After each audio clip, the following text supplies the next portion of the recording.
Chapter 42. Seeing this scene, Li Yunxin's heart skipped a beat. When he passed by him he greeted, "Oh, so fast." The servant had already seen Li Yunxin's clothes. In order to keep a low profile today he only wore a green Taoist robe with a wooden hairpin in his hair. But his appearance saved everything. He still looked noble and out of this world, like a young master in disguise. The young manservant was obviously happy to have such a beautiful person greet him. So he stopped and looked down at the food box in his hand. He thought it would be okay to say a few words, so he smiled. "Yes. Young master, you look unfamiliar. Did you just come to the city of Wei?" "Sort of. The weather here is a bit strange." Li Yunxin tightened his collar. "I didn't feel it before crossing the bridge. But after crossing the bridge and entering this street, I felt the temperature drop."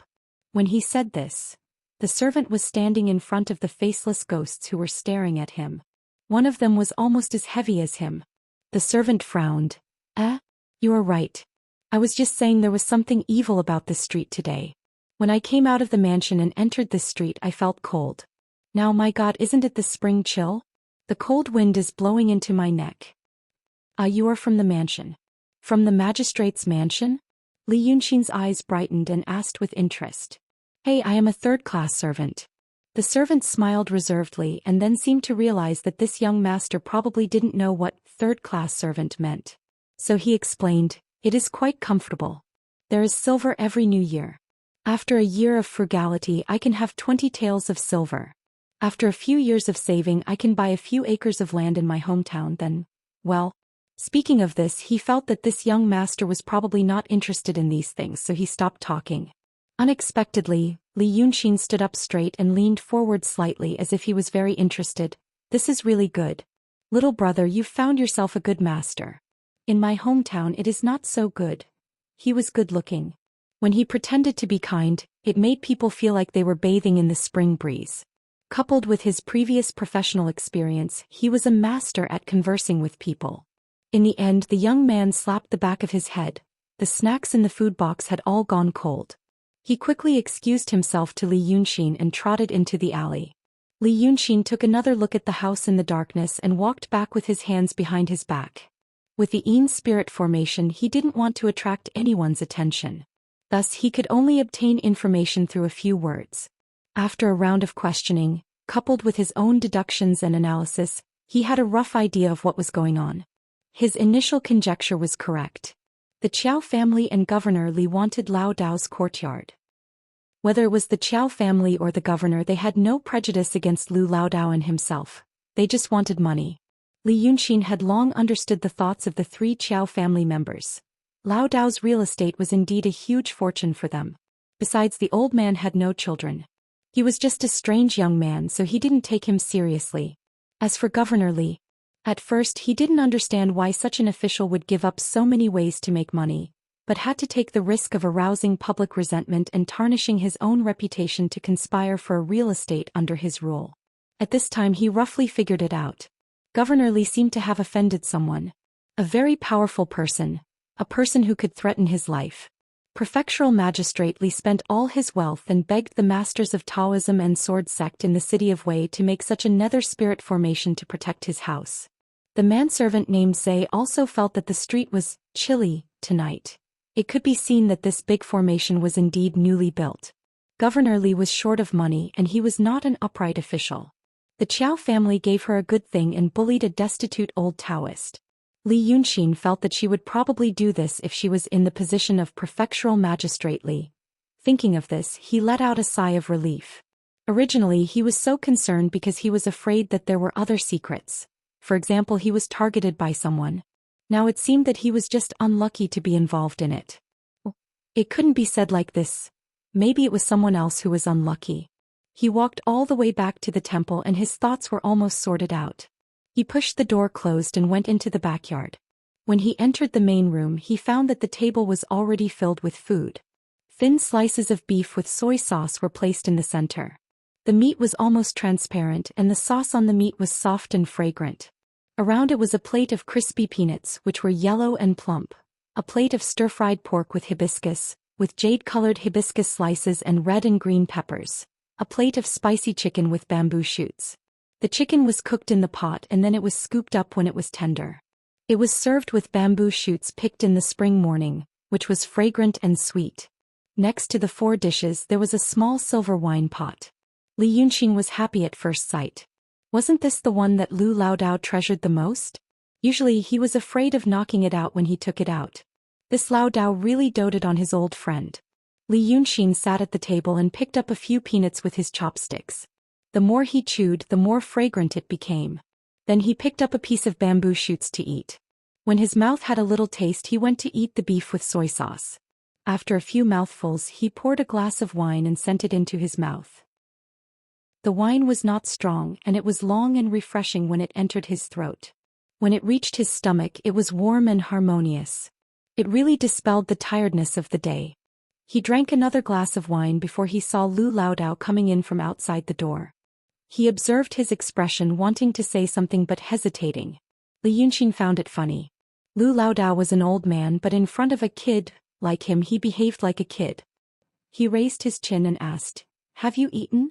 Laodao sat next to the table and stared at him. He asked eagerly, "Brother Xen, how is it?"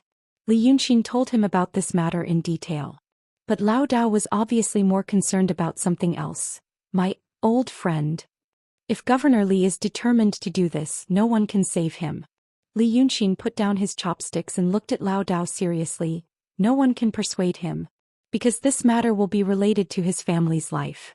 What else is more important than this? So if you want to save your old friend, you have to take drastic measures. Solve the problem of Governor Li." Laodao thought for a while and blinked his eyes. "Brother Xen means to help him get through this disaster? Protect him? How can we do that? Even a governor can't do anything. Li Yunxin looked at him strangely. "Your idea is so strange. Why do you want to help him?" He picked up a peanut and threw it into his mouth, then smiled. "He wants to kill me and I want to help him. I am so despicable. That Governor Li, won't it be over if we kill him?" Chapter 43. As soon as he said this, Laodao tried to cover his mouth. But he didn't make a fool of himself. He just bowed and sat down again. But he still lowered his voice. "Brother Xen, alas. How can you say that? The prefectural magistrate is such a big figure. He's the father and mother in the city of Wei. Even in the imperial court of the Daqing state, how many officials are there? Brother Xen, don't mention this again. If anything happens to prefectural magistrate, Brother Xen, you also don't want to. I don't want to be noticed." Li Yunxin poured a glass of wine for Laodao and shook his head with a smile. "But I won't be happy if this thing goes on. The best result is that we move out of this house and find another place to live. Then my mind won't be clear. I don't bully people, but I don't want to be bullied. I'm standing here but you came and kicked me. What's the meaning of this? The worst result is that the house will be confiscated and we'll have to eat in jail. At that time, it's hard for me not to expose my identity. I only slept on a straw bed in Qinghe for a few days. Let me tell you, I choose my bed well and I'm angry when I get up. Once I don't sleep well, I want to mess with people. So, you see, we can only kill him. He's just a prefectural magistrate of the Daqing state. What's so great about him? Who would think that I, a little Taoist boy, could kill him? Or you, an old man, could do it? There's a big nether formation set by the masters of Daotong and Kenzo outside his house. He has enemies and they're very powerful. Once he's dead, people will think it's done by his enemies and it's none of my business. At that time we'll deal with the Qiao family and they won't make trouble anymore. Who will remember the Hongfu escort agency? If your old friend is still lucky, he can also get out of trouble. What are you waiting for? Drink the wine and think about it. Am I talking about Li Jufu?" Laodao didn't know who Li Jufu was. But after thinking about it, although he felt that Li Yunxin's analysis was reasonable, he still felt that something was wrong. After drinking the wine, he smacked his lips and realized the problem. "But Brother Xen, how did you, kill him?" Laodao still didn't say those treasonous words out loud. Brother Xen also said that he has the protection of the array. You didn't dare to use any tricks tonight because you were afraid of being discovered. If he used ordinary methods, there would always be traces to follow. The coroner won't just sit around and do nothing. When the time comes, he'll find out that we're the culprits. Besides, there are also people from the Daotong Kenzo. I'm not sure what divine abilities they have. Li Yunxin drained the remaining wine in the pot, drank it in one gulp and stood up. He didn't know if it was an illusion, but Lu Laodao felt that his face was glowing with a strange light. Even, it could be considered as demonic. I don't know what divine abilities those people have. Li Yunxin seemed to have thought of something and seemed to be on the verge of laughing. His eyes seemed to be filled with some kind of emotion full of malice, pleasure, but mixed with the impulse to destroy. But they also don't know what divine abilities I have. Let me tell you. My divine ability is called heart-piercing. Lu Laodao didn't really understand what he was talking about. But he understood one thing. He used to think that he had more or less understood this young master's temperament and hobbies. But now he knew, perhaps what he knew was not even the slightest bit. This young man was not as gentle and easygoing as he looked. Perhaps in his bones, Lu Laodao trembled slightly and forced himself not to look at Li Yunxin at this time. Perhaps there was some kind of terrifying demon hidden in his bones. When the sound of the clapper reached his ears, the night wind blew. Li Yunxin put down his pen and looked at a piece of paper on the table by the moonlight. On it was some information he had sorted out about Governor Li. Lu Laodao didn't know how he could kill Governor Li under the protection of the masters of Daotong and Kenzo without leaving a trace. But to him this matter had opened up some dusty memories of his previous life. Killing people, killing people. Li Yunxin laughed in the dark. He used to like to do this the most. His servant Aze knew that Governor Li was 46 this year. He was slightly fat, suspected to have high blood pressure and fatty liver. He had been an official for generations and his ancestors were second-rank officials. But counting the 4 generations from his father, almost all of them didn't have a good ending. 3 ancestors died of shock. And his father lived for a long time and died of palpitations and asthma. Heart disease. It was probably a family inheritance. Aze said that Governor Li had the style of his father in both appearance and behavior. Then it could be ruled out, the possibility that his surname was Wang. Recently he suddenly didn't like to eat fish. To eat chicken he had to skin it. A few days ago the Sanhika Dragon King temple needed to be repaired. He first reprimanded the people and then allocated the money. The amount was a little more than the request. There was one more thing. 5 or 6 days ago there was a rainstorm. That night lightning flashed and thunder roared. The main hall of the government office collapsed. Then according to Aze, the adults don't like to eat the snacks on weekdays. Today their appetite is a little better, so they asked me to buy some sour soup. Li Yunxin stared at the paper for a while, got up and took the sword Bai Yunxin gave him from the west wall. The sword body glowed softly in the moonlight and he held it and waved it a few times. I hate this feeling the most, he whispered. In the next 2 or 3 days fewer people came to the temple. Li Yunxin walked back and forth in the front yard as usual, but he wasn't just concentrating on attacking his seal. First, the pain brought to him by such a small amount of wish power wasn't enough for him to concentrate on dealing with it. Second, he was trying to find out some things. But people seemed to start to stay away from him and Lu Laodao. He had good ears and eyes. Occasionally, when passers-by saw them and avoided them with a strange look, he heard, "Bandits. It is said that they are going to arrest him soon." This kind of thing really surprised him. In his impression, the government in this feudal society should be extremely vicious. If they said to arrest someone, they would tie him up with chains and send him to prison. But he actually heard in the gossip of passers-by that the old servant hasn't confessed yet, the evidence isn't conclusive. He was dumbfounded at that time. The evidence isn't conclusive? In this kind of era, the evidence is conclusive? But when he thought about what happened in Qinghe County, it seemed a little strange. In such a remote county far away from the emperor, Constable Xing as the local tyrant actually made a big fuss and tricked him into escaping from prison. That's why he wanted to kill him. He was also paying attention to something. The evidence is conclusive, right? Chapter 44. If these things made Li Yunxin feel inconceivable, then a word from Qiao Jiaming's mouth that afternoon really surprised him. Lu Laodao was very depressed these days. He probably felt that he had to leave a way out for Li Yunxin, so he ran around with a thick face. But when it came to this kind of thing, the prefectural magistrate personally intervened. Those few friends, who were just acquaintances, were afraid to avoid it and no one paid attention to him. Laodao was like a fish on the chopping board. He knew that the knife was going to fall, but he couldn't do anything. In the afternoon, when Qiao Jiaming strolled to the door of the temple with cruel and proud magic, Lao Dao already had a mouth full of blisters. He asked Li Yunxin indirectly how the method was going. Li Yunxin just smiled and sorted out the clues he got today in his mind. At this time he heard a strange laugh. "Oh, I say, you two are still free?" Qiao Jiaming poked his head into the temple door and looked left and right. Seeing that there were no pilgrims at this time, he leaned on the door frame with satisfaction. "If I were you, I wouldn't be so generous.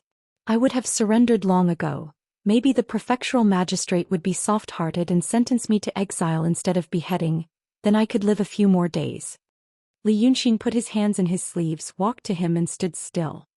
He nodded slightly. "Thank you for your concern. Are you here to offer incense? For money or to get rid of disasters?" Qiao Jiaming tilted his head and looked at him, feeling very unhappy. This kid didn't have any fear at all.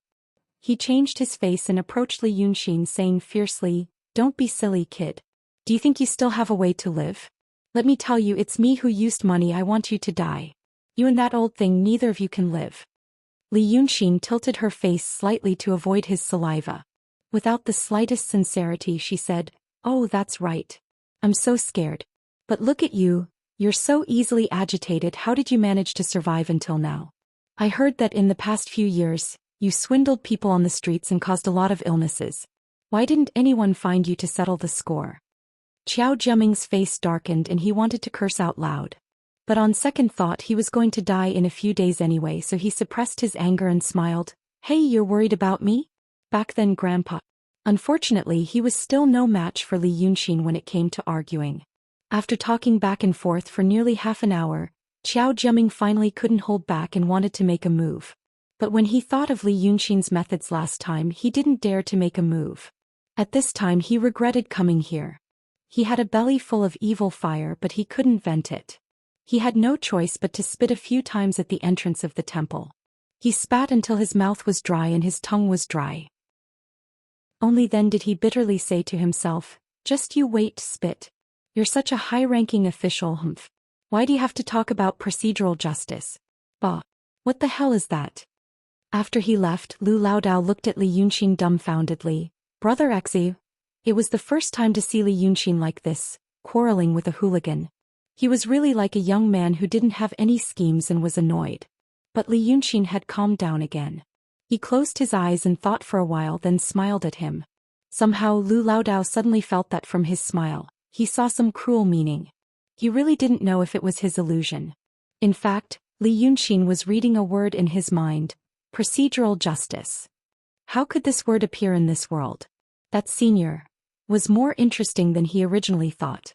How much did he change the world? Governor Li wanted to make the case an ironclad case of procedural justice. But he probably had a guilty conscience. After releasing the news, he didn't make it public. Li Yunxin even thought that this news was released by the idiot Qiao Jiaming, just to see him and Lu Laodao in a panic these days. Unfortunately, he was disappointed. And in Qiao Jiaming's view, Li Yunxin finally couldn't sit still after holding on for a few rounds that afternoon. That Li Yunxin and Lu Laodao also began to walk the streets and alleys, asking everywhere. Qiao Jiaming asked and learned that the fool was asking about his past. He used to. Well, there were some things that were not right. However, when it came to treating illnesses, it couldn't be said that it could only cure the patient and not kill the patient, right? In any case, he had read some medical books and learned a little bit about it. Treating those poor people who looked down on proper doctors. Well, they might have used the wrong medicine or charged the wrong amount of money. Who hasn't made a mistake at one time or another? Anyway, if you got sick and couldn't see a doctor, you would die. No one had ever heard of a doctor from a medical center who didn't die, right? Did that guy want to use this as an excuse? Bah. Governor Li was determined to get that house, so he wouldn't care about him. And he also heard that this guy went to find someone from Governor Li's mansion. He was a bit smart and knew how to ask for help. But who would care about the few silver coins in his and Lu Laodao's hands? Qiao Jiaming was more and more happy. He even hoped that the day when Li Yunxin and Lu Laodao came to the magistrate's office would be delayed. It would be interesting to see them like headless flies now. Originally they said that they might have met a noble like Yu Meng. But now it seemed that young Master Yu was just interested in them. He had long forgotten them. Just like this, another 3 days passed. That afternoon in the spacious backyard of the magistrate's office, Governor Li was drinking tea. Governor Li's real name was Li Yaoxi. He was a kind and compassionate person with a broad heart. Li Yaoxi had been an official for more than 20 years, and he always had a reputation of being impartial and strict in the officialdom. The cases that went through his hands were all impeccable, the evidence was conclusive and the process was reasonable. Even if the Iron Judge of Jinghua came, he wouldn't be able to find any fault. In fact, according to his compassionate character, the old servant was already old and he confessed, so he should quickly close the case and give him a quick death so that he wouldn't have to suffer. Who knew that the old servant was a hard nut to crack?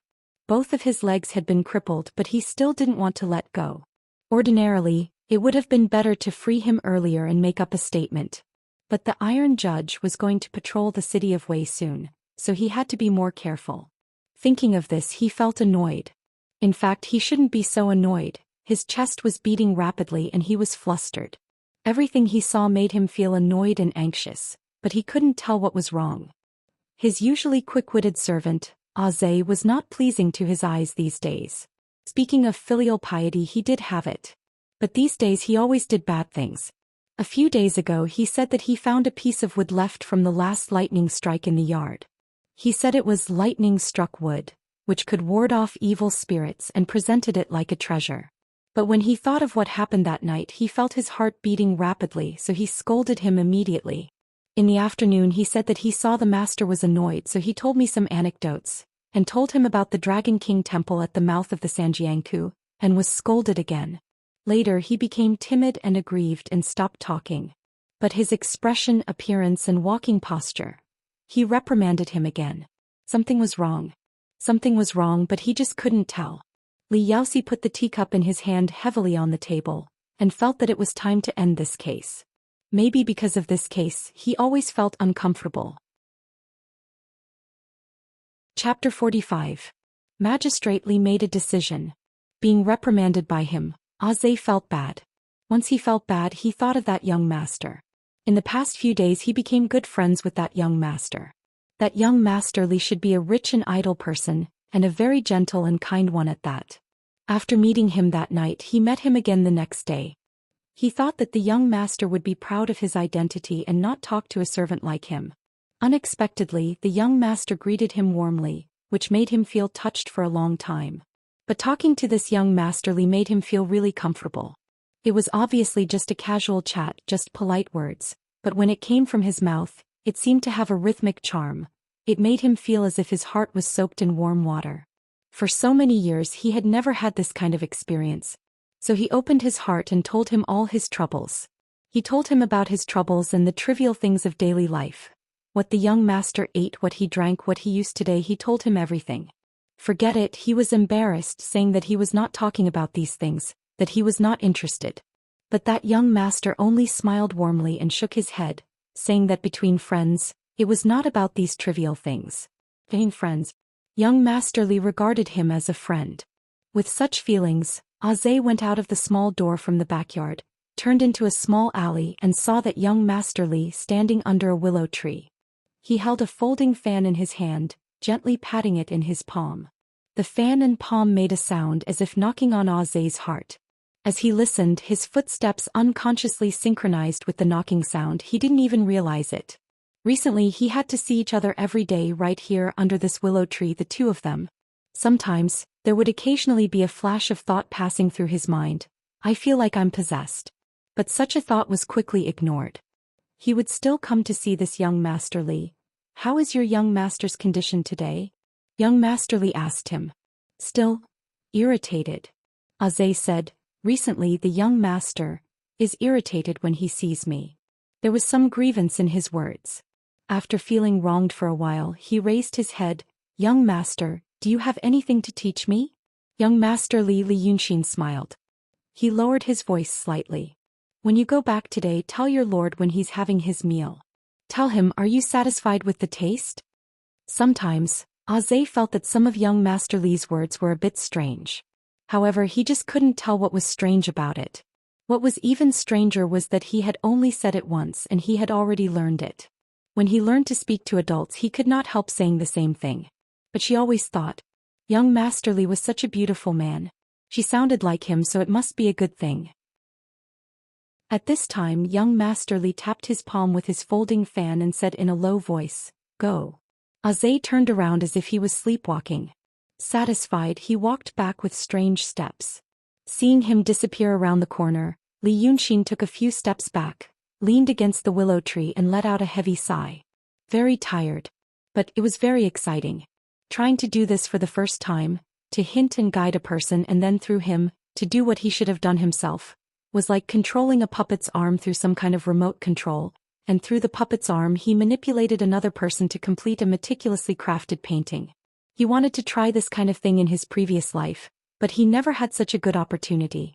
This time, it was the servant who delivered himself to him. And the people of this era, the mental defense was really like a blank piece of paper. They had never experienced such a rich and complicated information bombardment. Even if he was an evil person from the perspective of the field he was proficient in, his mind was as pure as a blank piece of paper. And after these days of thinking, Li Yunxin finally knew what the governor was guarding against. It was said that the magistrate had been struck by lightning on a thunderstorm night. Most of the main hall collapsed and 2 beautiful concubines of the governor died. But the strange thing about this matter was, even if someone was in the main hall, it should be Lord Li. What were the 2 concubines doing in the main hall at night? When he asked Azay, he knew what was strange. It was said that that night in the main hall he heard a voice. It seemed to be a young man laughing. He also said that the rain had stopped and he went to the main hall to see. There was blood. There were embers in the half that had not collapsed. It seemed that someone had made a fire. After that night, Lord Li went to the residences of the Shangqing Danding sect and the Lingshu sword sect in the city of Wei. The masters there had never cared about worldly affairs. But Lord Li persuaded them. Not only did he persuade them, but he also sent someone to have a look and perform a spell. Lord Li, on the other hand, was alive. Everything could be explained now. That person, then that Governor Li, was almost exposed in front of him. In the most recent 5 days it had been a long time. Li Yunxin breathed a sigh of relief and turned to look at the scenery in the distance.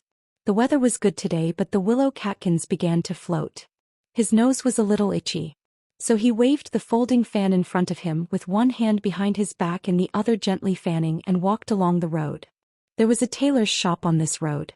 Lu Laodao was naturally not familiar with these things, and Li Yunxin didn't know much about the materials. It was Miss Yin who picked his eyes. That girl was stubborn. When everyone looked at the 2 people living in the temple with strange eyes, she ran into the door and asked Li Yunxin with a straight face if he had an affair with Miss Qiao. Li Yunxin didn't have the mood to care about her little girl's worries. He just said a few words and left impatiently. Who knew that Miss Yin would feel that she was the one who had hurt Brother Xian's heart with her question. So she became their firm supporter. This was also a good thing. So he left this matter to her to handle. Li Yunxin walked to the door of the shop and Miss Yin was already waiting there. He didn't know if all the girls in the city of Wei were so bold. After these days, Miss Yin was not stingy to express her love for Li Yunxin. Now when she saw Li Yunxin waving the folding fan and walking in the spring breeze, she felt that her heart was about to melt. These past few days her heart had been pounding especially hard. Miss Yin's family was considered well off, so she could read. Since she could read, she liked to read like a man. She didn't read classics and history but only read legends. The love stories of the chivalrous men and young ladies in the legends had long taken root in her heart. Now that she was sure that Brother Xian was wronged and involved in a lawsuit for no reason, and her uncle didn't care, she felt that she had really become the heroine of a legend. When she looked at her Brother Xian again, she only felt that the day of separation was getting closer. Maybe it would be like what the legends said. After many years, both of them would have gray hair at the temples before they could hold hands and look into each other's eyes. She felt even sadder. She thought that Brother Xian probably thought the same. That's why he asked her to find a shop to make a greenish-gray inner shirt for him. Not only greenish-gray but also fish scale patterns. She went to so many shops but only found it in this one. Now she was holding the shirt, watching Li Yunxin walking over. Somehow she felt a little sour in her nose and her eyes turned red. Chapter 46. But Miss Yin couldn't cry on the street, so she could only purse her lips and step forward to pass the clothes to Li Yunxin. Brother Xian, the undershirt you wanted is ready. Are you going to go to court in it? Li Yunxin took it and looked at it carefully. Miss Yin was very attentive. It was exactly what he wanted. The gray scale-patterned satin glowed faintly. In the dark room it really did look like scales at first glance. Then he raised his head and said jokingly, "What's wrong? Fluffy, did you get blinded?" Miss Yin reluctantly said, "You know, eldest uncle said he's going to bring you to court in the afternoon." Finally he wiped his eyes, "But fortunately it's a court." "Huh? Is there any other way to go about it?" According to his impression, going to court was to bring people to the yamen, slap the table, shout at them to kneel down and then sign their names. If they didn't, they would be punished. But from what Miss Yin said, it seemed that the court here wasn't very scary. According to the procedure, you'll be summoned for questioning first. This time you'll be questioned politely and won't be punished. But in fact you'll be monitored. When you go back, yamen runners will be sent to keep an eye on you to prevent you from escaping. After 24 hours you'll be summoned again. At that time it won't be a court but a detention. You may be put in jail. So that's what it is.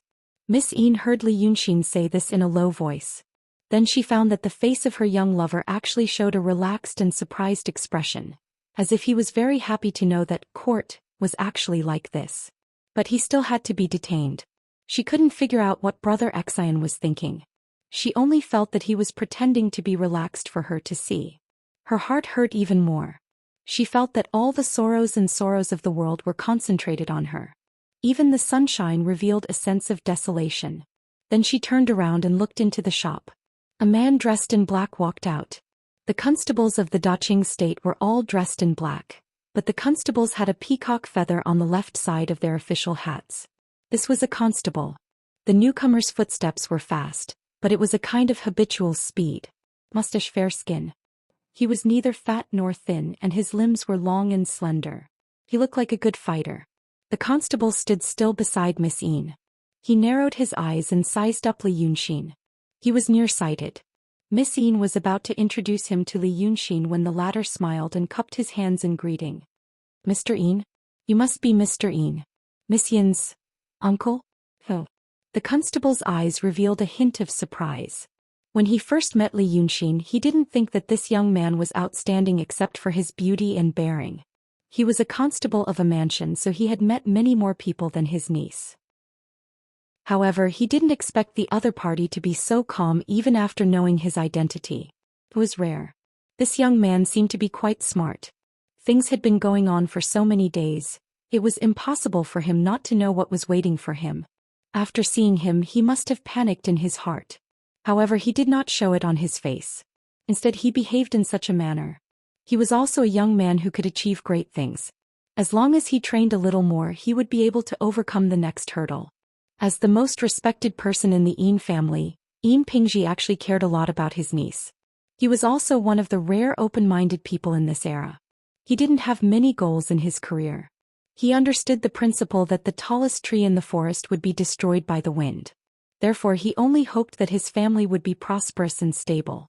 It was enough for him to be a well-respected official in the city. Therefore, he who had seen many rich and dissolute sons, didn't intend to let his niece climb up the social ladder. He hoped even more that her husband was a shrewd, sensible man who could do something for the Yin family. He knew that his niece was infatuated with the little Taoist boy in the temple. After hearing all kinds of good things from his niece and knowing the inside story of the case, he understood that this young man and Lao Dao were both innocent. He also often heard his niece praise him. His niece was proud and arrogant, and usually didn't praise people easily. Therefore he was tempted to come and take a look.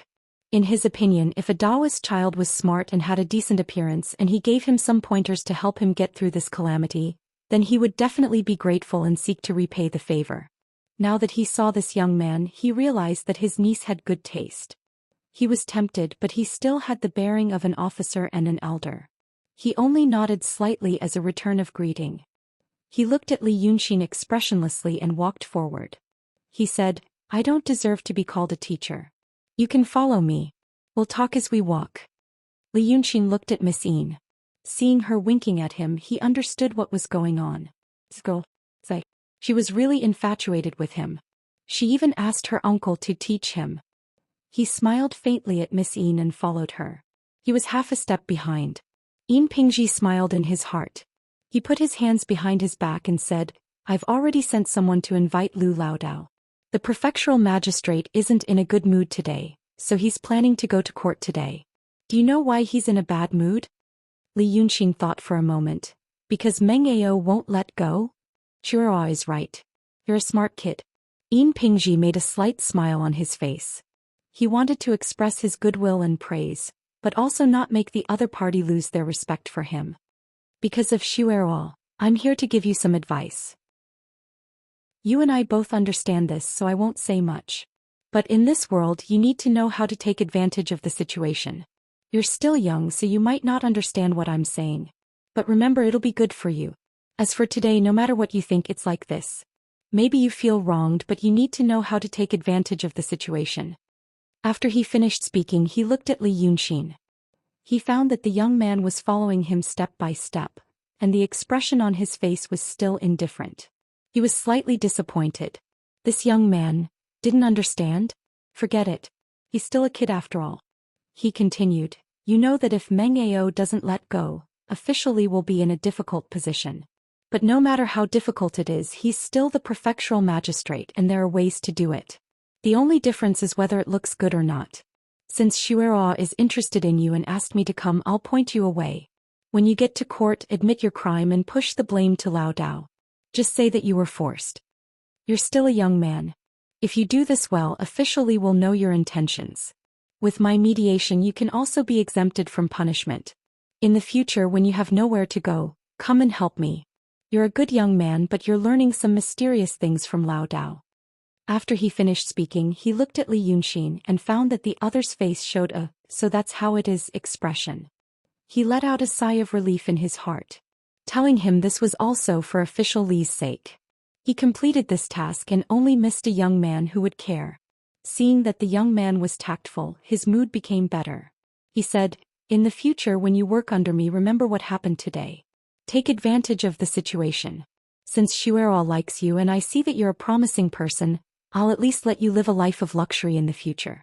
But you have to remember Xuerao's friendship and don't let her down. Otherwise, if I find out, I have many ways.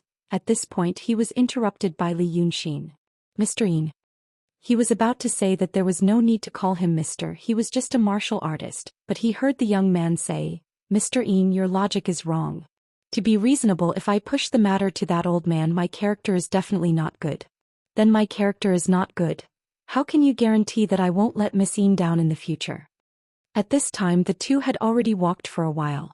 In front of them, they could faintly see the eaves of the prefectural magistrate against the blue sky. Because they were close to the magistrate's office, there were fewer pedestrians nearby. Li Yunxin stopped and walked to a thick weeping willow. Yin Pingji was surprised by the attitude that he was showing right now, which was completely opposite to what he had expected, and subconsciously stopped with him. He saw that Li Yunxin began to unbutton his outer shirt. As he unbuttoned, he said, Mr. Yin, no matter what, I have to thank you. Whether you really think from Miss Yin's point of view for her sake or because you think that I'm indeed a talent, or even if you stand on the prefectural magistrate Li's side and want to save him some trouble, you can also find some credit for yourself. I understand what you said to me. Then, if it was an ordinary person, they would probably follow your path. He took off his outer shirt, hung it on the willow branch and began to unbutton his inner shirt. Several passers-by saw the young man undressing on the street and cast curious eyes. But Yin Pingji looked at them with a stern face and those people hurriedly left. Yin Pingji already felt that something was wrong. He felt that his good intentions just now seemed to have been let down. This young man, it was different from what he thought. What are you doing? He asked with a gloomy face. What do you mean by saying all this? I don't mean anything else. I just want to make my thoughts clear and avoid embarrassment. I don't have any other thoughts about Miss Yin. It's her business that she likes me, but it doesn't mean that if she likes me, I will definitely be a live-in son-in-law or something like that. You actually make things difficult for girls. On the other hand, you see, I am living well in the temple. Suddenly, a person came and told me that you have to move away or he will kill you because I want this temple. I'm not happy about that. If it were someone else, even if they have a way to solve this problem, they would probably first accept your good intentions, say yes, yes, yes, yes, and then continue to do their own things. But I am a person with a strange temper. I'm a tsundra. Li Yunxin had already taken off his inner shirt, leaving only a short shirt on. Only then did he put on the newly made greenish-gray inner shirt with scale patterns, buttoning it up. If I encounter a great monster, I can't do anything. I will immediately become a coward and pretend to be a coward to survive. But when it comes to other things, I feel that maybe I can solve it. If I continue to pretend to be a coward, I won't be happy. For example, today if I nod and say yes, I will feel uncomfortable. Then I don't want to do it. Under Yin Pingji's increasingly gloomy gaze, he put on his outer shirt again, looked at him and said, "So Mr. Yin, I don't want to do it. Lu Laodao is a good person and he didn't collude with any bandits.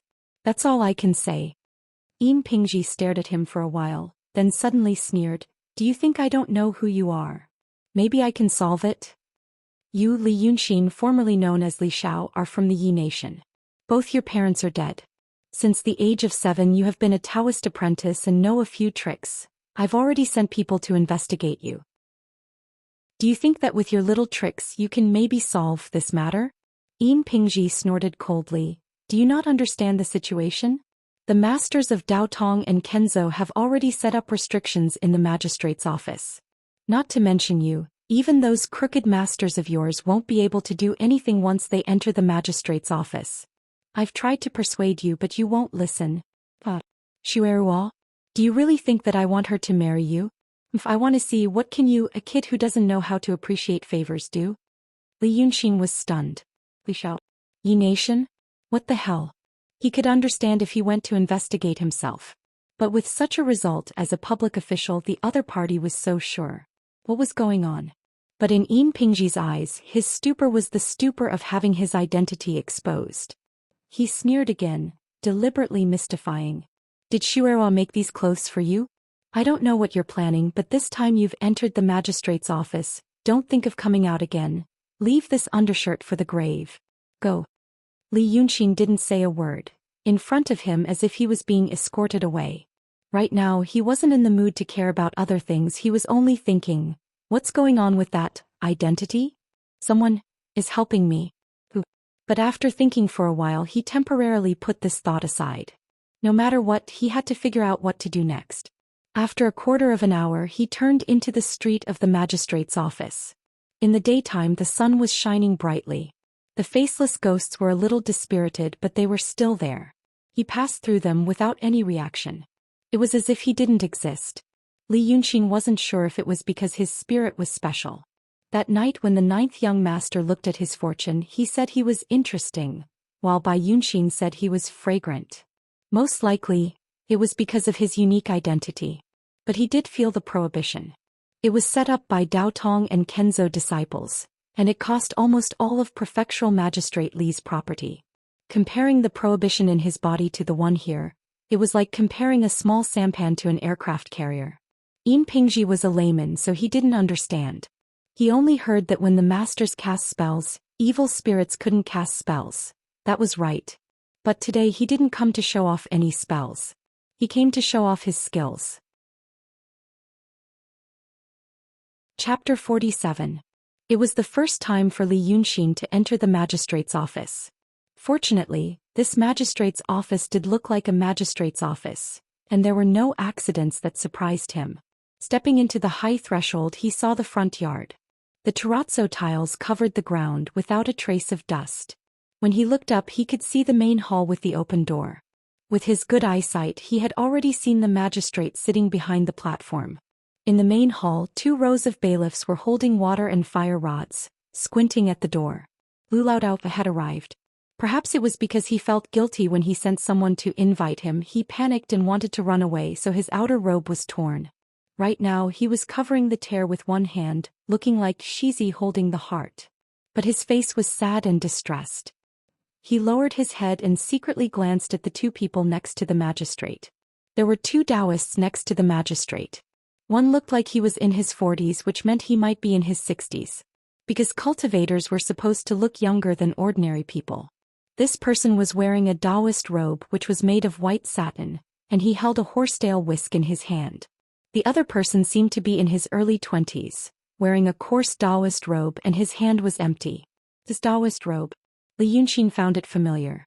It was the kind of Taoist robe worn by Qi Songzi, Kong Kanzi and Huainanzi. This person was a swordsman of the Ling Su sword sect.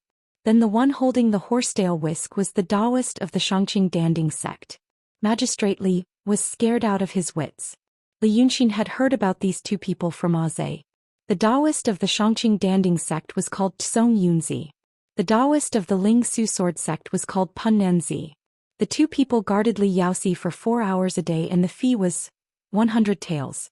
That was a net profit of 100,000 yuan per hour. After glancing at these important people, he looked at the plaintiff opposite Lu Laodao.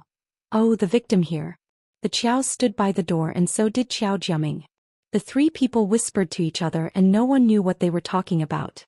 Seeing Li Yunxin come in, Qiao Jiaming gave him a vicious look, pointed at him and then wiped his neck with his index finger.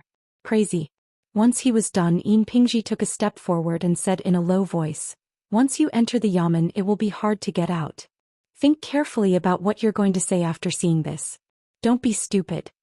Then he strode through the crowd and walked to the door of the hall. He bowed to Governor Li and said loudly, "Sir, the suspect is here."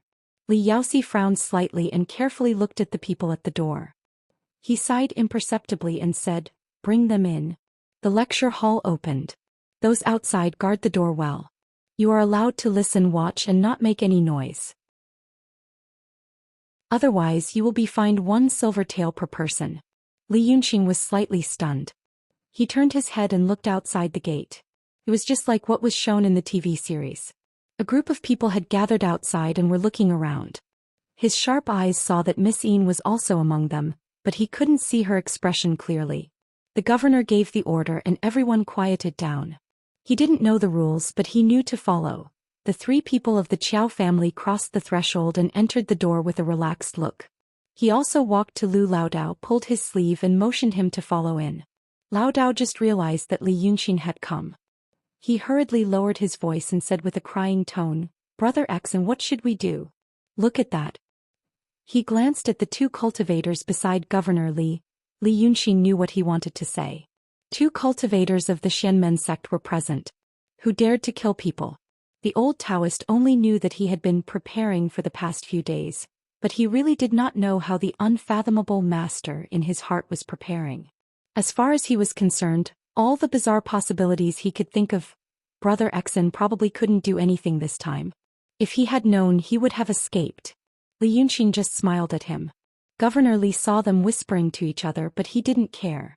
In fact, when he saw this situation, even if it was just a questioning, he would hit the gavel and ask them to be quiet.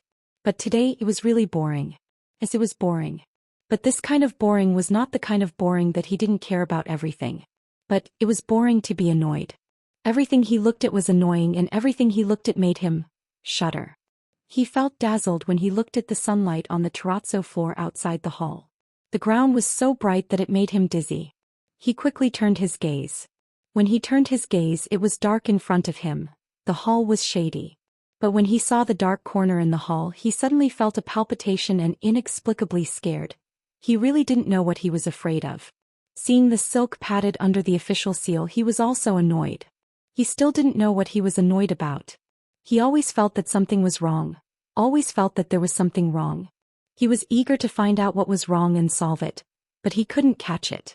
He couldn't catch a certain point or a certain line. He thought it was the recent case that made him annoyed, but now that all the people were here, he became even more annoyed. The old and the young were whispering to each other. They should scold him. But looking at the young man, he didn't know why he felt annoyed. The way he walked was annoying, the way he opened and closed his mouth was annoying, and the way he moved was like, what the hell, why was he like Aze? He was annoyed by Aze these few days. But when he thought of Aze, he felt that he seemed to have forgotten something. In the past few days he had forgotten something very important. Hey, so annoying. Li Yaoxi grabbed the gavel and smashed it on the table. The strength was so strong that it even made his fingers hurt. Silence. Silence. He didn't even notice that his butt had left the chair. He stood up. Song Yunzi and Pun Nanzi frowned slightly and exchanged glances. Li Yaoxi was not right today. What was going on? Lao Dao. Song Yunzi flicked his horsetail whisk, made a sign, closed his eyes for a while and opened them again. There was nothing unusual. The Yin spirit formation set up by the two of them might not be able to trap a powerful cultivator, but it should be able to sense it. In this government office, except for the two of them, no one else used spiritual power. Then, they didn't need to worry about it. If Li Yaoxi had other troubles, it was not within the scope of the two of them. Thus, the two of them lightly glanced at the people in the hall. Their eyes paused on Lu Laodao for a while and then they closed their eyes again. When the magistrate shouted, almost everyone trembled in fear. After shouting, Li Yaoxi felt his heart was beating fast, and the depression in his heart seemed to have been vented a little. He continued, "The two in the hall, what are their names?" "Then this little one, you go first." He stretched out his hand like a drunk person and pointed at Li Yunxin. "It's you. What are you called?" Seeing the governor's imposing manner, Qiao Jiaming viciously laughed. The governor was furious. It was no wonder that Meng Ao, that old man, refused to give in these days and insisted on making Li Yunxin anxious. Now he vented all his anger on this kid. He was close to Li Yunxin and he sneered and whispered, "In a while you will suffer." Li Yunxin didn't look at him and cupped his hands. "Go back to the hall. This commoner Li Yunxin." His voice was pleasant and clear. But his tone was a little strange and the word yun was a little long, as if he was acting with a little more laziness. When the governor heard his name, his face twitched as if he had swallowed a fly. Then the three people of the Qiao family felt even more delighted. They hated him to the extreme. What happened next confirmed their conjecture. Li Yaoxi frowned again, grabbed the pot full of sticks on the table and threw it at Li Yunxin's head. "I'll call you Li Yunxin." Unfortunately, his aim was not good and it was smashed askew. The sticks scattered on the ground and the pot smashed on the door frame of the main hall, rolled over and stopped at Qiao Jiaming's feet. It was the first time that they saw the governor so angry, which was shameful. Even Yin Pingji felt something was wrong and hurriedly said, calm down." But he didn't know how to comfort him. At this time Lu Laodao had been trembling with fear and his knees were weak. He knew that he couldn't get through this hurdle today. Those onlookers outside the door also exclaimed in a low voice. They had seen the governor solve cases. But such a stout person, when had he ever been so angry? At most he would slap the table 20 canes, 30 slaps. He had always shed other people's blood but he never hurt himself. But now something was wrong. Only Qiao Jiaming was the happiest. He squinted at Li Yunxin and teased him with a voice that could only be heard by the two of them. Hey boy." Li Yunxin turned his face and looked at him. "Idiot, you are so annoying." Qiao Jiaming was stunned. "Ah?" Then he sneered. "Oh, you still have a temper? Don't you see His Excellency Li?" "What's wrong with His Excellency Li?" Li Yunxin looked at him and his expression, and suddenly a smile appeared on his face. "Do you think that His Excellency is the support of you bastards? How annoying are you? Do you have to keep buzzing in my ear?" Qiao Jiaming realized that he never seemed to have an advantage when it came to sharp-tongued. But he knew that there would come a time when he could vent his anger completely. When Lord Li was so angry that he threw the two of them into prison, he could do whatever he wanted to them. So he sneered, "Just wait, His Excellency Li." But he was interrupted again. "Do you believe that I will kill him now?" Li Yunxin stared at his eyes, seeming to be very impatient and disgusted. "It was a rare opportunity and I wanted to observe more. Why did you stand by my side? I don't have any interest in it now." Qiao Jiaming felt that he had heard it wrong. He was stunned for a while, thinking about what Li Yunxin had said before, and laughed angrily. "Are you freaking scared? Kill." He lowered his voice fiercely. "You want to kill him in front of me? Little bastard?" He said this a little loudly. The two women behind him also heard it. Both Mrs. Qiao and Mrs. Qiao were women. It was the first time for them to go to this kind of court, so they were so scared that they didn't dare to make a sound. Then they saw that Governor Li was furious. Even as the victim, she also felt nervous and didn't dare to speak. But at this moment, they knew that the two of them were quarreling, which didn't stop them from casting a mocking and pitiful look at Li Yunxin. So Li Yunxin sighed. It was like being pestered by a child who asked for candy. While the two of them were whispering, Prefectural Magistrate Li angrily and violently asked about old Taoist Lu's name and past. He closed his eyes for a moment, opened them again, grinned and said in a soft, almost whispering voice, "Very well. I will kill him in front of you." Without waiting for Qiao Jiaming to speak again, Li Yunxin had already lifted his hem. Inside, a greenish-gray, slightly shiny undershirt with fish scales was revealed. When he lifted his hem, he had already said loudly, "His Excellency, this commoner is wronged." Then he stepped forward, cupped his fists and half knelt on the ground. Li Yaoxi's violent interrogation was interrupted by his voice, and he frowned and looked at him. But when he saw Li Yunxin half kneeling, he seemed to be stunned. His expression was frozen on his face, his mouth was slightly open, and his eyelids were blinking quickly, but he couldn't speak. The two cultivators closest to him once again noticed his abnormality. This time it was Punenzi who frowned and formed a seal. But he still did not find anything. Then it was still this person's own problem. Punenzi shook his head. This idiot. As a dignified fifth-rank official, he ended up like this because of a case. However, it was fine as long as it wasn't a problem of evil magic. With the two of them keeping watch, how could a healthy man in his prime be in danger? Seemed like he was overthinking things. Thus he closed his eyes again. She heard Li Yunxin say, "That night, this commoner and my master spent the night with the people from the escort agency. We got along very well. This commoner still remembers that escort Qiao had baked a cake by the fire and asked Miss Qiao, 'Are you satisfied with the taste?' Then Punenzi heard a suppressed and painful moan. It was Li Yaoxi's moaning. He suddenly opened his eyes and found that Li Yaoxi had sat back down on the official chair. Then he widened his eyes and stared at the sky, as if he had seen something incomparably terrifying and terrifying. His throat was gurgling, his face suddenly turned red, and his hands were waving wildly in front of him as if he was trying to dispel something. The two cultivators' eyes lit up at the same time. "The demon is here." With a low grunt, they formed a hand sign together. However, there was nothing. There was still nothing. When the two of them looked at Li Yaoxi in surprise and confusion, the latter's eyes were wide open and he was dead on the chair. There was a deathly silence that lasted for a breath of time. Panicked shouts suddenly broke out in the court. Yin Pingji pulled out the knife from his waist and stood in front of Li Yaoxi's body. He stared at the sky in horror. The bailiffs on both sides were quick to react. They had already yelled and rushed to move Lordly to check his breathing. The slower ones held the water and fire sticks in their hands and looked around, but they didn't know what had happened. What happened? Li Yaoxi, a dignified fifth-rank official, died in this bright, well-surrounded room with two cultivators. He died suddenly. The three people of the Qiao family were also stunned. But their next reaction, they went to see Li Yunxin. They looked at Li Yunxin as if they had seen a ghost. Then they saw the young man calmly stand up from the ground, turn his head and smile at them, revealing his white and neat teeth. "I kill in front of you." Then he stretched out his hand, pointed at the three people in turn and said happily, "You three, none of you can escape." Against such a horrified atmosphere and seeing the smile on his face, they didn't know why the three people felt that this smile was so cruel and evil.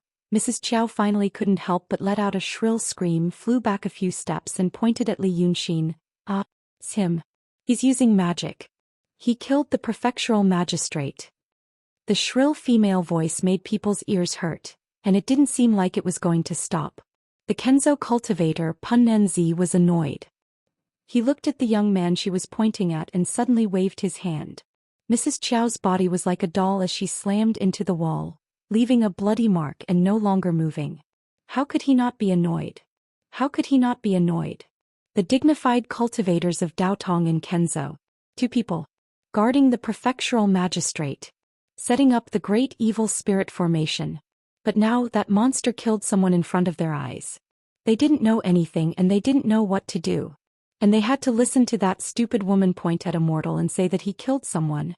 That was a great humiliation. In that stupid woman's mind, cultivators like her, cultivators who trained hard, couldn't even see through a child's magic? What? The cultivators knew that it was impossible for someone to cast a spell in this formation without being noticed. Just like how mortals knew that it was impossible for the sky to become the earth, and the earth to become the sky. But Yin Pingji also heard Mrs. Qiao's words. These words were like a clap of thunder that struck his heart. He looked at Li Yunxin in disbelief and remembered the words that the young man said to him under the willow tree an hour ago. Maybe it can be solved. He sucked in a breath of cold air and looked straight at Li Yunxin's face. And the young man had already supported Lu Laodao and was leaning against the wall like many people in the hall who were panicking. The young man was also looking at him. There was a malicious and mocking smile on his face. He looked at him and then slightly spread out his hands. It seemed like he was saying, "What can you do?"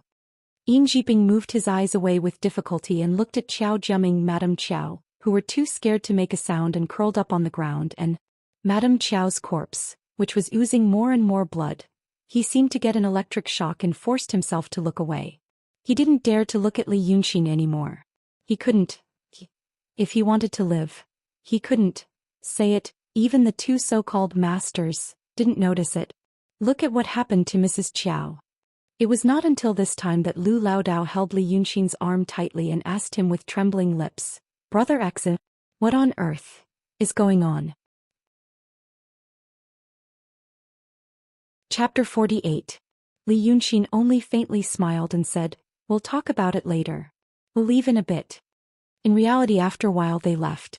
Their employer was killed in front of their eyes, and even when they spent a lot of money to set up the Yin Spirit formation, a formation that even a transcendent realm cultivator like Li Yunxin felt was troublesome, was not something that these two emptiness realm cultivators could set up on their own.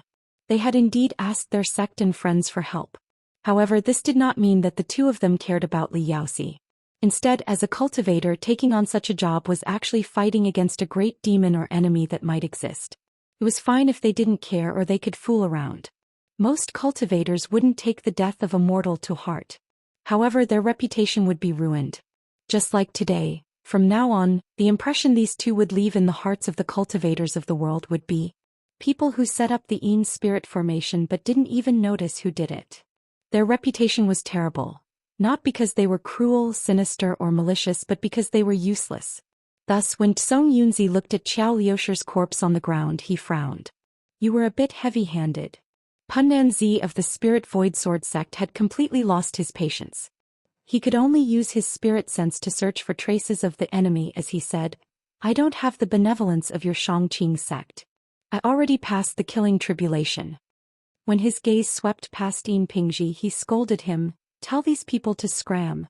Don't hinder this grandpa's business. If anyone else howls, I'll kill them again." The people in the hall were all ordinary people, this was certain. Even if there was a powerful demon like Bai Yunxin that Huai Nanzi couldn't see through, in this kind of Yin Spirit formation, there was no way they wouldn't be noticed. If they stayed here, there would be too many people talking. No matter what methods the two of them used, they would be seen by these ignorant commoners. It wasn't that they were afraid of them secretly learning. It was good to occasionally show off and let the ignorant people worship them, but they weren't in the mood right now. In reality, after the two of them slowly calmed down, what they suspected was it the demon who did it, or was it the enemy who did it? Why was that? Yin Pingji shuddered slightly after being scolded by the immortal master. Gritting his teeth, he glanced at Li Yunxin out of the corner of his eye and said in a low voice, "Immortal masters, please make a decision. This case is still *T case. You think I don't know what's going on?" Punnan-zi lost his last bit of patience. His eyes narrowed dangerously. "You want to stay here with them and let me go through another calamity? The case was caused by this case. Killing talent. If I hear about this case again, all of you vermin will die." Yin Pingji didn't know what the killing tribulation was, but he knew that someone would probably die. They also knew that this immortal master didn't care whether they were vermin or not, or whether the people in the hall were innocent. He was just angry. But this anger came at the right time. He hurriedly glared and waved his hand. "Didn't you hear what the immortal master said? Disperse everyone for me. Disperse. Hurry up and carry them away. Don't delay Master Immortal's work." The Yamen runners were confused from beginning to end. Whether in the eyes of the arrestor or the immortal master, they were all insignificant people, so they just obeyed orders. Even if they didn't know what had happened, they still had to obey. At this moment, some people ran outside the Yamen to disperse the onlookers. Some went to carry Madame Qiao's body and some went to take people away. But Yin Pingji personally went to take Li Yunxin away. When the arrestor walked to Li Yunxin in a panic, Qiao Jiaming and Madame Qiao had been pushed away by the Yamen runners, because they didn't dare to shout anymore and were scared out of their wits. Li Yunxin's expression and words were still vivid in his mind. "None of you can escape. He wanted to beg for mercy, but he was driven out by the yamen runners. He staggered away and looked back at Li Yunxin, almost crying. Yin Pingji pursed his lips tightly and walked to Li Yunxin and Lu Laodao. His back was not as straight as before, but his shoulders were slightly slumped and his neck was slightly leaning forward. Probably even he didn't realize that this was the state he had always been in when he met a superior. He thought for a while and didn't know how to address Li Yunxin at this time. Seeing the faint smile on Li Yunxin's face, he could only say in a hoarse voice, "You too, please. Follow me out of the yamen." A yamen runner heard his words and looked at him in surprise. But at this time, Yin Pingji was not in the mood to care about what others thought of him. Li Yunxin looked at him with a smile that didn't reach his eyes. He pulled Lu Laodao and said, "Inspector Yin has spoken. Master, let's go." Laodao knew how to read the situation. He knew that at this time in front of these two people he had to be obedient. So without saying a word he followed beside Li Yunxin, full of the great fortune and gratitude of the Daqing state after surviving a disaster. After leaving the main hall, Li Yunxin glanced at Yin Pingji, who was carefully observing his expression. He smiled and said, "Well, don't guess. I killed them. But even if you tell them calmly later, they won't believe you. Instead, you'll be out of luck. They'll think that you're laughing at them. Just like Madame Qiao. You know, that kind of person is always very confident in himself. It's very difficult for him to accept things that are beyond his knowledge." Li Yunxin shrugged. "He's stubborn. In fact, it's similar to your previous state. I said that there might be a way, but you didn't believe me." Yin Pingji's heart jumped with his words and he hurriedly said, It's me. You want to admit your mistake and apologize to me. But you don't know whether I really did it or I'm just pretending." The three people had walked to the outside of the yamen and left the sight of the two practitioners in the hall. Li Yunxin stopped and turned to look at Yin Pingji. "I understand. After all, you've been a constable for so many years. No matter at home or in the workplace, you've been flattered. It's also difficult for you to accept things that are beyond your knowledge. If you can't make up your mind, I can open your eyes again." Li Yunxin tilted his head and looked at Qiao Jiaming and Madame Qiao, who were guarding a weeping willow not far away. He pointed to them and said, "Those two people were frightened by what happened just now. I also told them that they would die too. Now I'm telling you. In a while you help me stop those two people. Don't let them come over to bother me and don't let them plead with me. Tell both of them they're dead. You see, this is a chance for you to confirm your guess. You can observe and see if you can find some evidence to say that I did it." Chapter 49. Of course, you can also risk your life to talk to the two Taoist priests and observe with them. But only if you're not afraid of death. It's easy for me to kill someone. You're the same. By the way, my master has a friend called Mengao. He's in jail. Whatever you do, this man must be set free without a scratch. You can hesitate and be unsure if you want to release him or not. That's okay, at least the guarantor is still alive. You can release him after the two Taoist priests die. But for your own sake, you better pray that he doesn't die in jail. Otherwise you'll be done for. After Li Yunxin said this, Yin Pingji was stunned. Then he shouted to a runner not far away, "Bring the two Qiaos to the back, I'll interrogate them later." Then without another word he turned around and ran, towards the direction of the prison. Li Yunxin turned to Lu Laodao and said, "Let's go. I'm hungry. I heard that the main branch of Munanju is over there, let's go have a look. Then I'll tell you about it." Looks like I'm not used to acting cool. If I don't tell someone, I won't know. An hour later, the two were sitting in Munanju on Willow Street. It was a private room on the second floor facing the street. The window was open and they could see the bright sunshine, but they didn't feel too hot. There was an old willow tree next to the window, and the green silk strands blocked the direct sunlight. They could see people on the street from the window.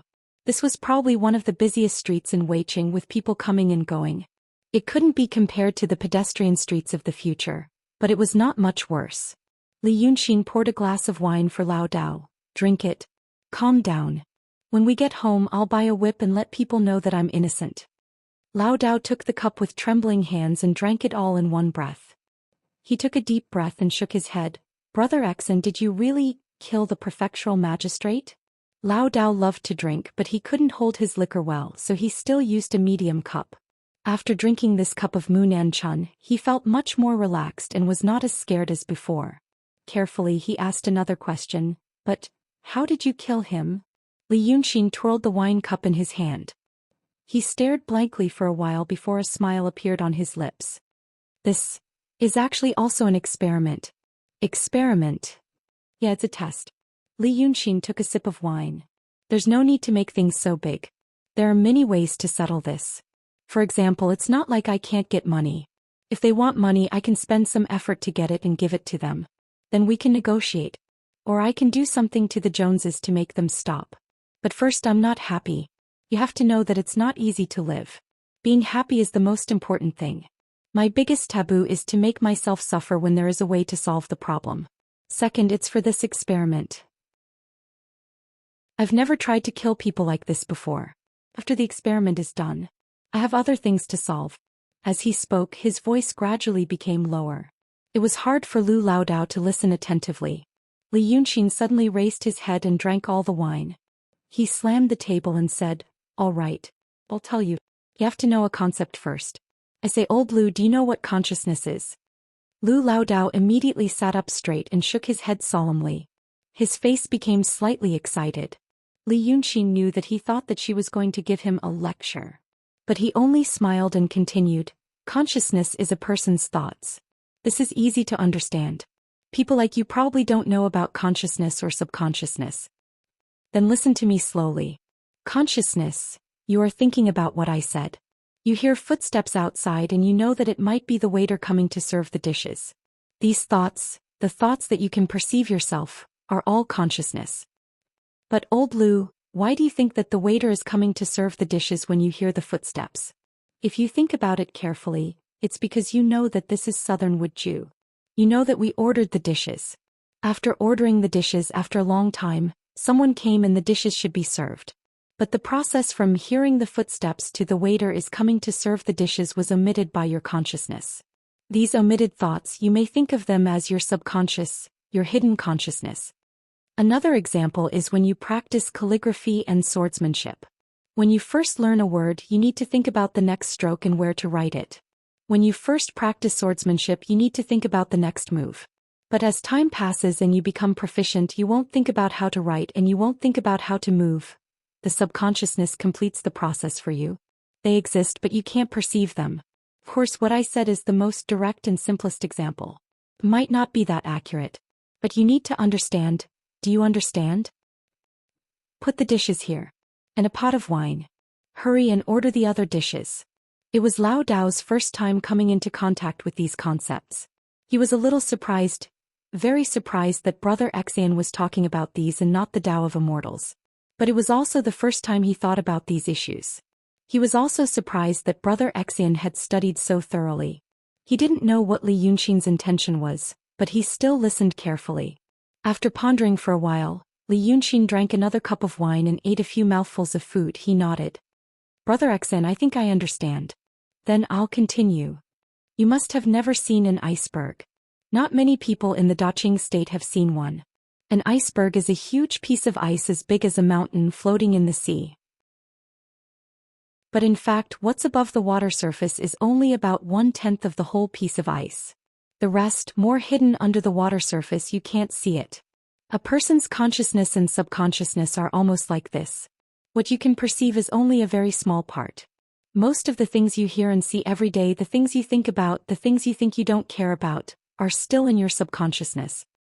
For example, one day before, if you saw the waiter who just came in to serve the dishes, but later forgot about him. Later, when you see him again, you think, oh, this person looks a little familiar. You think and think, but you can't remember. At this time I tell you, hey, this waiter, isn't he the one who often wandered around our house and stalked us? And when I reminded you, you said, oh yes. You remember? The part of your consciousness that floated out from under the water surface was accepted by you. Then that sentence I said was a hint to you. Not only can a sentence become a hint, but also a kind of light, an object, or even the movement of the curtain in our private room when the wind blows, can become a hint. Chapter 50. Another example is when you write a word or recite a paragraph from a book. You pick up the pen and forget how to recite the word. This is because the memory has been hidden. At this time I write a stroke for you to see and mention the first sentence to you. You immediately say, "Oh, I know." This is me guiding out the consciousness that you have hidden. Another example is that there is a sad thing in the past. You slowly forget it, don't think about it, and hide it in your heart. One day when you are in high spirits, I suddenly mention that thing to you. You remember it and your mood instantly changes from joy to sadness. This is what I meant. With one sentence, I've guided out the things hidden in your heart. With just one sentence, I've changed your emotions. Do you understand the relationship between consciousness and subconsciousness? Lu Laodao had gradually become interested. Every word of Li Yunxin was a door to a new world for him. At this time he didn't think about why Li Yunxin said these and how he killed prefectural magistrate Li. He only focused on understanding his words. He nodded. I understand a little. Then let's talk about Li Yaoxi. Li Yunxin suddenly changed the topic. He looked at the table, put down the chopsticks, and reached out to tear a drumstick from the whole roasted chicken that emitted a charming fragrance. That night, a big demon came to his house. It was the thunderstorm 10 days ago and the main hall was destroyed. Ah! Lao Dao was lost in thought. At this time he was surprised when he heard big demon. I don't think you have seen a big demon before. You may not even have seen a demon. But I am familiar with it. Li Yunxin looked at the drumstick and bit it hard. He also watched the golden chicken skin being pulled and torn by his teeth. I have seen that demon. Why do I know this matter? In fact, I can infer from many details. He met Aze. He was a master of playing with people's hearts, so he easily gained the trust of the other party. With a little hint and guidance he knew a lot of details of that night. The thunderstorm, the young man's laughter. There were young men in the Li mansion, but it was not anyone in the mansion who laughed unbridledly at night. It was an outsider. When Li Yunxin was being hunted in the ruined temple, it was also a stormy day. She had also heard a man laugh. The sound was very pleasant. Aze said that the next day he saw the embers of a bonfire in the other half of the house that hadn't collapsed. On the night Li Yunxin was in the rundown temple, the great fiendish demon, the 9th young master, had lit a bonfire and roasted a human. Constable Xing's wife and son were eaten during a thunderstorm as well. Because of these clues he suspected that it was the 9th young master. Then he used a lot of effort to hypnotize Aze. It gave him a lot of abilities and instincts that he didn't know about before. He got more information from Li Yaoxi. Actually, this wasn't a difficult task. A hypnotized Aze wouldn't be able to break through a metal plate with his bare hands. He was still himself, but he would pay attention to more things. For example, every smile of Li Yunxin's, every wrinkle on his face, every rise and fall of his tone, would be faithfully recorded by him and then passed on to Li Yunxin. He felt that every time he chatted with young Master Li, but in fact, every time he chatted, he brought back a lot of information. Finally, Li Yunxin figured out the ins and outs of the matter. That night it was indeed the 9th young master. That night the 9th young master passed through the city of Wei. He fell from the sky along with the thunderstorm. He was hungry and wanted to eat supper. Li Yaoxi was in the main hall that night. He didn't want to die. Coincidentally, the 9th young master hated him, so he called his 2 beautiful concubines to come. They were sent to the 9th young master to be killed and roasted over a bonfire. After the 9th young master left, the fear in the governor's heart, as it was the first time he encountered a man-eating demon. Thus he spent all his wealth to hire 2 cultivators to protect him. I borrowed Zay's mouth to let him temporarily forget about meeting the 9th young master. Li Yunxin threw the chicken thigh bone on the table, picked up a handkerchief from the copper basin filled with warm water and wiped his hands. Such a big thing. How could he forget? Lu Laodao couldn't help shouting. Why not? Li Yunxin looked at him with a smile. Some people can even forget to eat when they are busy. They can even burn their hands with cigarettes. Why can't they forget other things? Or when they are guided or hinted at? For example, the waiter who delivered the food to us was indeed the one who had been monitoring our house for the past few days. He was Yin Pingji's underling. He came in a few times just now and you already felt that he looked familiar. Now he is aiming at you with a crossbow outside the door curtain. Speaking of this, a breeze blew and the door curtain moved. Li Yunxin used his finger to knock on the table. There was a loud thud. Lu Laodao's eyes instantly widened. He jumped up from the stool and stared at the wall by the window. But after 2 or 3 seconds he came back to his senses, looked at the door curtain in disbelief and then looked at Li Yunxin. "Sit down. It's okay." Li Yunxin smiled and waved his hand. "What did you see just now?" But Lu Laodao still walked 2 steps quickly, carefully lifted the door curtain and then sat back at the table. His face was full of disbelief and great admiration. "Brother Xu, just now. I saw the waiter rush in from behind the curtain and shot an arrow at me. It was over there. It missed and it nailed the side of the window." "Yes." Li Yunxin looked at him. "Previously, you were wondering how I killed Li Yaoxi, and your heart was filled with great curiosity. What I said was new to you and you trusted me. So you listened attentively and completely followed my thoughts. And when I was telling you, I used familiar people seen before and the waiter as examples. Old Lu, this was the process of me guiding and hinting at you. Through my tone and posture, I repeatedly deepened the impression of these things in your mind. When I had deepened it enough, you drank some wine. So, when your mind was at its most scattered, I told you what I said just now. At this time, the boundary between your conscious and subconscious was already very blurry. So, for the last time I knocked on the table. This knock was the last straw. Because it was very much like the sound of an arrow nailing on wood, your mind quickly connected the surging subconscious together, and restored the non-existent reality. You had an illusion. You saw what you saw just now. But, you are in good health so it doesn't matter. You see, this is how it came about. As for that Li Yaoxi, Li Yunxin did not give Lu Laodao a chance to exclaim and continued, I made him temporarily forget what happened that night. So when the main hall was repaired he would still interrogate us in the main hall. But although he forgot, I still spent a few days through Aze, constantly hinting and guiding him. I asked Aze to give him thunderbolt wood, saying that it could ward off evil. In fact, I was hinting at the thunderstorm that night, deepening the fear in his subconscious. I gave him fish, reminding him of the demon ninth young master, and also deepening the fear in his subconscious. I also said that the Dragon King Temple, the river and the rain deepened his fear.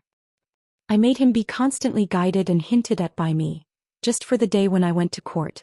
These days he was already very irritated. When he went to court and saw me, I used my tone and movements to match Aze's behavior a few days ago to complete the final guidance. At that time, because of anxiety and pressure, he was like you before, at the critical point where his consciousness and subconscious were mixed up. So I said that sentence. I asked Aze to ask him when he was eating, is the taste satisfactory? Then I told him in court. Lu Laodao could not help but continue. You said, you heard that escort Qiao at the bonfire. Yes, the bonfire. He asked Miss Qiao if the taste was satisfactory. Yes. Li Yunxin smiled. The bonfire and the taste. When that demon ate people, it was very likely that he mentioned how it tasted. This was the sentence I used to detonate him. At the same time, to be safe, I also wore this inner shirt. Green-gray, fish scale pattern. The outer shirt was a white robe, to ensure that he remembered what happened that night again. Then, as expected, he remembered. The fear that had been suppressed for so many days, and the fear that was constantly strengthened by me, suddenly rushed into his consciousness. Everything rushed into his mind. Just like you just now, he saw the truth created by his subconscious. He probably saw that there was another cloud in the sky, lightning and thunder. That great demon rushed down towards him. It was a fear of life and death. But it was not the last time. This time the fear was 10 times stronger, 100 times stronger. So, his mentality exploded. This guy, he had high blood pressure, fatty liver. His ancestors all died of palpitations. There was also a family hereditary heart disease. Aze had long told me that Li Yaoxi's heart would occasionally hurt. So, old Lu, you were not afraid just now. You were healthy, so you ignored it. This Li Yaoxi had to die. Even in, any era, if an autopsy was done, it would still be a sudden heart attack. It has nothing to do with me. You asked me how I did it. That's how I did it. Li Yunxin smiled warmly, enough to understand a person. Then, his life and death were in my hands. Chapter 51. After saying that, Li Yunxin poured himself another glass of wine and took a sip. The wine was the Munan Chun that Lao Dao usually couldn't bear to drink. Even someone like Li Yunxin, who wasn't good at wine, could taste the aroma of fresh grass and fruits. The dishes were almost cold. But fortunately the two of them ordered mostly cold dishes. They couldn't miss the crispy peanuts, beef with soy sauce and stir-fried pork hibiscus. He picked up the chopsticks and ate slowly, leaving Lao Dao in a daze. Li Yunxin opened the door to a new world for him. Lao Dao wasn't a cultivator with profound cultivation.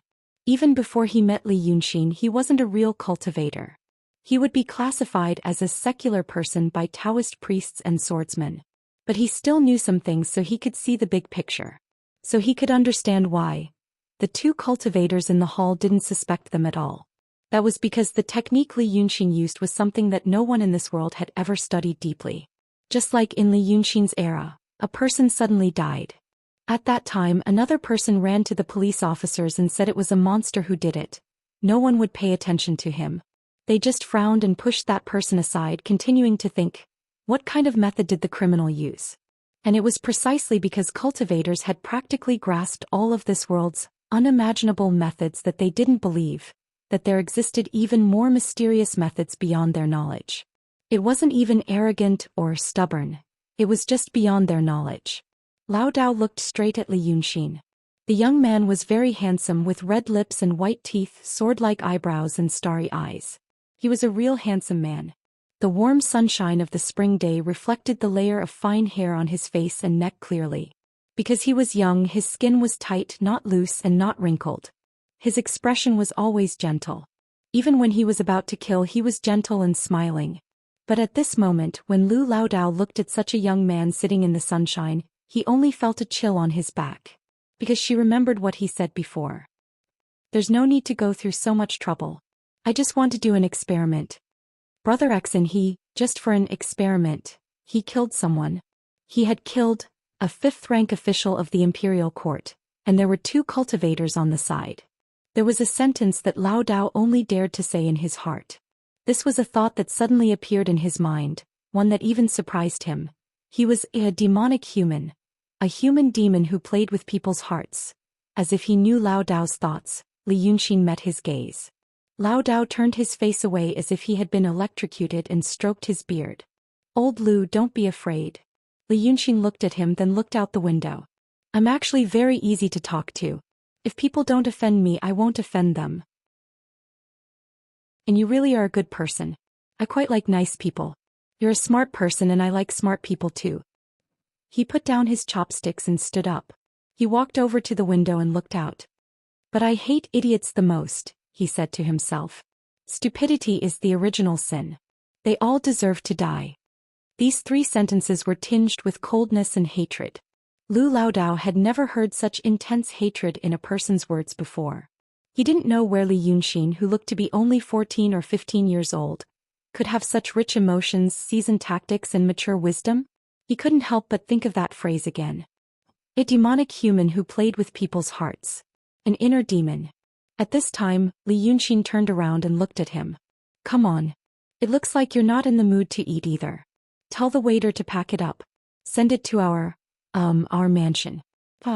Don't pay the bill, there's someone waiting downstairs. Let's go buy a hanging whip. I want one with 200 rings. As the two went downstairs, Lu Lao Dao finally knew who Li Yunxin was referring to. Yin Pingji was sitting downstairs with a cup of tea in front of him. The innkeeper was also sitting next to him, chatting with him. Lu Lao Dao was a little perturbed. He didn't know why Inspector Yin came. Was it because he felt something was wrong and couldn't believe it, so he came to find them? But his worries disappeared without a trace when he saw the look on Yin Pingji's face. Originally, Constable Yin was trying to remain calm and was chatting with the innkeeper. But when he saw the two coming down from the wooden stairs, he stood up immediately. It looked like a superior who had been waiting for a long time finally came. Seeing him like this, the innkeeper thought there was a big shot in disguise upstairs, so he also stood up in surprise and turned around. But he only saw a young man in Lao Dao. So he was even more surprised. He knew what kind of person Yin Pingji was. The big shots in the city of Wei could be counted. The 4 magistrates of the prefecture. The magistrate in charge of the city of Wei, level 4. Under the magistrate were the 4 prefectural magistrates of the 4 prefectures, level 5. But now there was no magistrate in the city of Wei.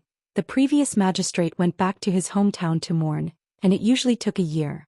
So in the city of Wei, There were only 4 prefectural magistrates with official titles.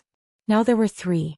As for the rest of the officials without official titles, the ones with the most authority and prestige, other than the 4 chief arresters of the prefectures, were the arresters of the prefectures. In the Liuhe prefecture under the jurisdiction of Li Yaoxi, Yin Pingji's words carried the most weight.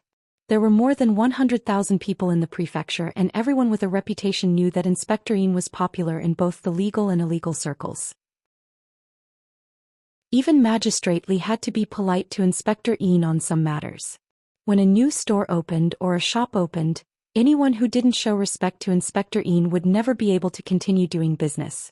So the innkeeper was very surprised to see such a figure standing up to welcome the young and old. Then he looked at Li Yunxin, who was looking at Inspector Yin with a smile, casually cupping his hands. Oh, so fast. What happened? Yin Pingji took a deep breath and reluctantly gave a smile to the innkeeper. Old Wang, go ahead with your business. I have something to discuss with you. The innkeeper was full of surprise. Go ahead, go ahead. I won't disturb your business. Then he turned and said, I didn't know you two were Inspector Yin's friends. It's not a crime to not know, it's not a crime to not know, it's not a crime to not know, it's not a crime to not know, it's not a crime to not know. You two don't have to pay the bill. Li Yunxin smiled. Thank you. Pack up the food upstairs and send it to the Dragon King Temple, the one behind the Hongfu Escort Agency. Ah yes, you are a chain company, you don't know that the small escort agency is on Taoshi Road. The innkeeper hurriedly nodded his head and loudly ordered the waiter to prepare a table just as it is. And then he went behind the counter. He sat on his back, but his ears perked up. Unfortunately, he couldn't hear anything and could only see Inspector Yin's face. Like a grandson. Hey, Yin Pingji, you also have this day. But who on earth are these 2 people? After the innkeeper left, Yin Pingji carefully observed Li Yunxin's face and slowly said a few words. Just now, Madame Qiao was killed by the Yamen runner who guarded her in the backyard. Did you also do this? Chapter 52. But Li Yunxin didn't stop. He just walked slowly out of the door. Yin Pingji had to follow him and stared at his face. Li Yunxin didn't stop until he walked into the sunlight outside of Nanmuju. While tidying his clothes and cuffs, he squinted at the people on the street and said, As a civil servant, you need evidence. It was obviously the Yamen runner who killed them. It has nothing to do with me. Seeing his reaction, Yin Pingji really believed him. But for some reason he felt as if a heavy burden had been lifted from his shoulders. Instead he spoke more fluently. Good. I won't talk nonsense. He looked at Lu Laodao and then at Li Yunxin. I, Yin Pingji, admire those who are capable. What you did today, not only I couldn't see through it, but those 2 also couldn't see through it. I'm convinced because of this. You are flexible. Mr. Yin is a great man. But I only have one thing to ask of you. Don't kill any more people. Yin Pingji looked at Li Yunxin and said sincerely, 2 people died in one day and they died in the mansion. If Qiao Jiaming dies, this case can't be closed. In the future, as long as I have a say in the city of Wei, you can do whatever you want. Just don't make it difficult for me this time, okay? Lu Laodao looked at Yin Pingji and felt his eyeballs were going to pop out. He was a native of the city of Wei, so he certainly knew this Inspector Yin. When did he talk to anyone like this? All he wanted now was to push Li Yunxin aside and say to Constable Yin with cupped hands, Oh yeah, let's settle this matter. However, he saw that Li Yunxin had already tidied up her clothes. She turned around and looked at Constable Yin seriously. Mr. Yin, we may have to deal with each other a lot in the future. So it's better to make some things clear first. For example, you should know what kind of person I am first. Then we will get along much better. I don't like to scare people, I don't like to joke, and I don't like idiots. That's why I said that all 3 of them must die, and that's exactly what I meant. He wasn't trying to scare anyone. I'm not joking when I say that it's my fault. As long as I have a way, he will definitely be in trouble. Now that you know these 2 points, Mr. Yin, you don't have to say anything else. Because if you say anything else, it will make me unhappy. I will feel that you are a very, very annoying person and my thoughts will not be clear. You're not an idiot, you should understand what I'm saying. Even though he knew about Li Yunxin's methods, even though he was shocked and astonished, even though he said those words that sounded like he was begging and admitting defeat, hearing Li Yunxin's words made Yin Pingji feel embarrassed. His face was red for the first time in a long time after being reprimanded so harshly by a youth. He took a deep breath and squeezed out a few words from between his teeth. Are you threatening me? Li Yunxin tilted his head slightly and nodded. Yes. I am threatening you, intimidating you. If you continue to annoy me, I will kill you. After saying this, he smiled and turned around to leave. Lu Laodao kept saying, hey hey. He looked at Yin Pingji and then at Li Yunxin and finally chased after him. Brother Exen, I know you're very capable. But this... Lu Laodao lowered his voice on the street. This person... Brother Exen, aren't you afraid that he will really come to make trouble? At that time you will really... He won't. Li Yunxin answered him directly. If he really made up his mind to make trouble for me because of what I said, he wouldn't have lived until now and wouldn't have been able to get this position. Lu Laodao had to believe his words, but he couldn't help but worry in his heart. He felt that Brother Exen seemed to be too arrogant these days. Didn't he say that he would stay quietly in the city of Wei for a period of time? Of course, Lu Laodao didn't know about Li Yunxin's calculative. This Yin Pingji had investigated him. He didn't know what channels and means he had used to find out his background. After staying in the city of Wei for so many years, he not only found out the truth, but also was very sure about it. It could be seen that he had indeed used some trustworthy channels to investigate him. Li Yunxin had a clear understanding of himself. He knew that at present he might be able to overwhelm his opponent in Taoism, Kung Fu and techniques. But when it came to human resources in this world, he couldn't compare to 1/10,000th of Yin Pingji. But even such a person firmly believed the fake news. Then the person who deceived him and covered for him. Who was it? He wanted to know this person. He wanted to tame Yin Pingji and make him his loyal dog. Then now he was taming a dog. He and Lu Laodao strolled on the street for a while and bought a hanging whip. It was not the New Year's Day, so it was not easy to buy it. But in these things Lu Laodao seemed to be able to do it with ease. After greeting several old fellows and saying, it was a false alarm, he really got it. After the morning, the two of them strolled outside and gradually felt tired. They went home. On the way, Laodao still couldn't help asking Li Yunxin, how did Madame Qiao die? When asking this, Lu Laodao was a little shocked. Look at the state he was in. Under the blazing sun in the middle of the street, he asked, how did he die? He was eager to know what magical means Brother Exen had used, but he didn't care about the life itself. After asking, he muttered in his heart, I'm going to be possessed by the devil, I'm going to be possessed by the devil. Li Yunxin smiled as usual and said in the usual calm tone, I've told you so much before. This time I'll give you some advice. You can think about it yourself. I went out a lot in those days. When I was free, I strolled on the street and looked for someone to talk to. At night, I went to the Qiao family and eavesdropped on them. I just listened to these things. Madame Qiao was a little tricky. She was not sick and seldom went out, so she had few enemies. So I planned to let Qiao Jiaming kill her. But later, when I inquired about Qiao Jiaming, I got involved with her. Madame Qiao was in her 30s and her original name was Wang Xianxia. She was born in a farmer's family and looked good. She had a childhood sweetheart named Long Taoyi. Later, Wang Xianxia often went to the city to sell mountain products and was seen by Qiao Duanhong. Qiao Duanhong liked her, so he sent someone to propose marriage. Although Qiao Duanhong was a little old, he had his own career and company, right? So the Wang family promised Wang Xianxia to him. Then his childhood sweetheart, Long Taoyi, was sad. He couldn't forget her, so he worked hard to become a civil servant. It was the Yamen runner. Think about it, the Qiao family had been running the escort agency for several generations. Previously, the whole family had to go to the escort agency. Why were they so miserable? Because Long Taoyi had been making trouble. Chapter 53. The king of hell is easy to provoke, but the little demons are hard to deal with. Long Taoyi was a small Yamen runner, but he was still an authorized official. It was easy for him to cause trouble for a small escort agency. Now that the Qiao family is finished, won't Long Taoyi be happy? This person is also infatuated with love and has yet to marry. Just for Wang Xianxia. How do you think Wang Xianxia reacted? Qiao Duanhong was dead and the only man in the Qiao family was Qiao Jiaming. However, Qiao Jiaming had an affair with Madame Qiao, so he didn't like her because she was old. Wang Xianxia is more cunning than Qiao Jiaming and Madame Qiao combined. She wasn't in a hurry and let Xiao Jiaming torment her like a sinner. I'll follow that Long Taoyi after I'm done with this matter. He has plenty of ways to get the family's wealth from that good-for-nothing Xiao Jiaming. But she's a woman.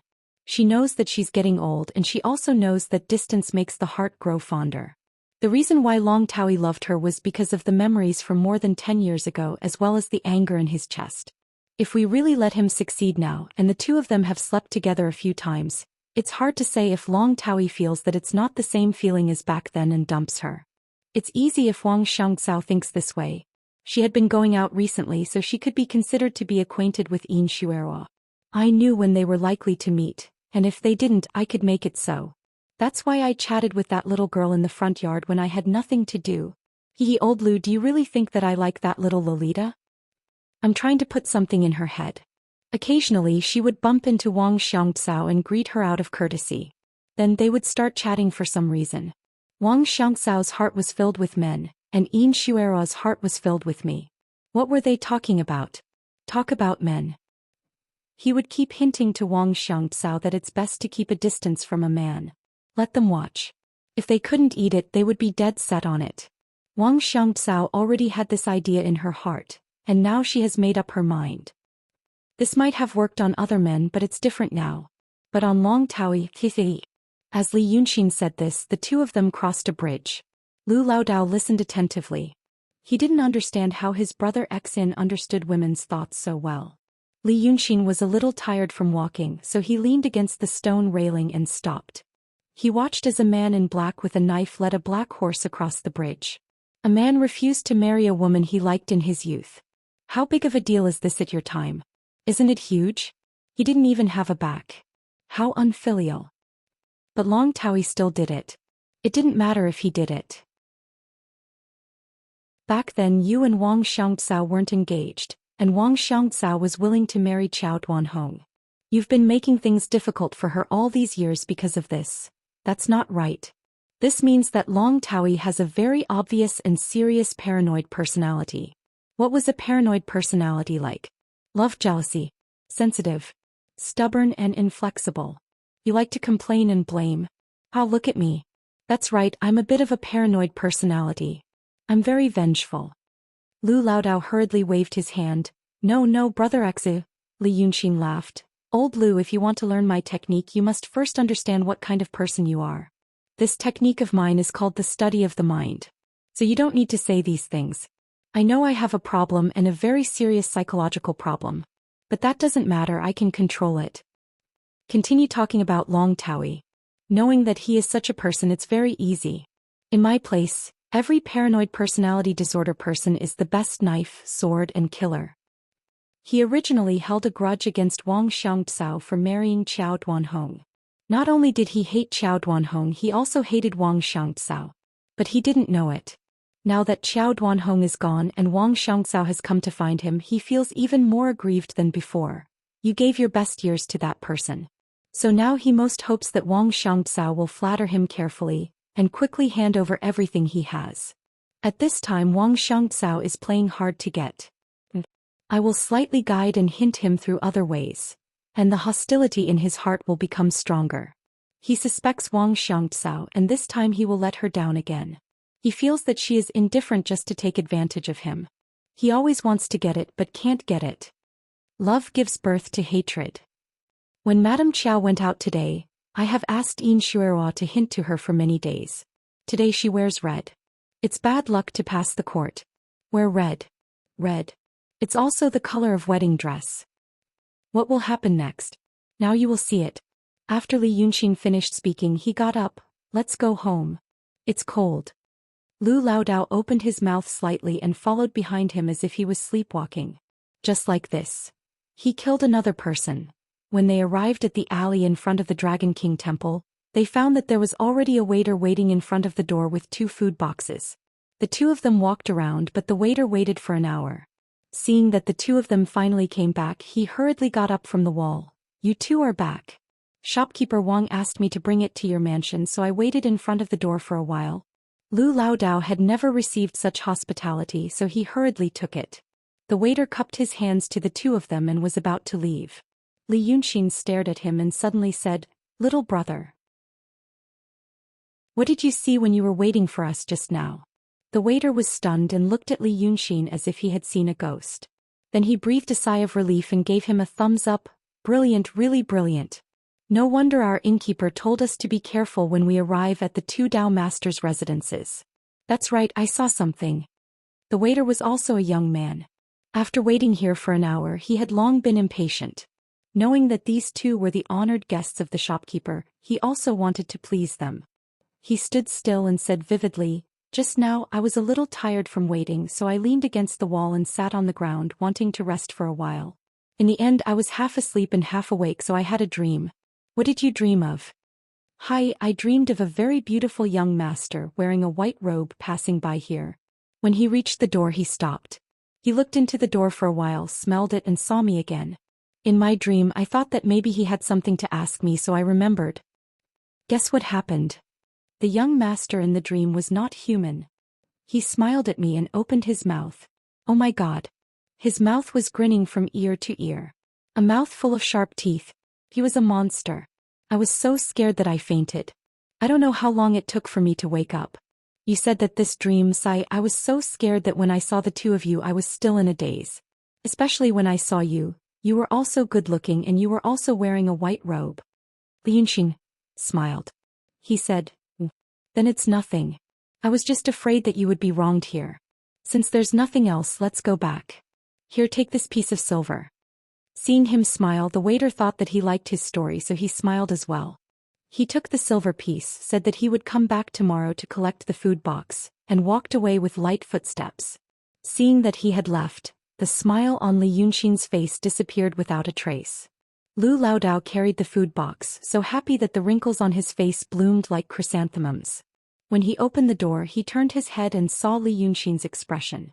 He was stunned for a while, then asked, "Brother Xen, what's wrong?" Li Yunxin was silent for a while. "Old Lu. These few days you have to think of a way to make yourself more interesting."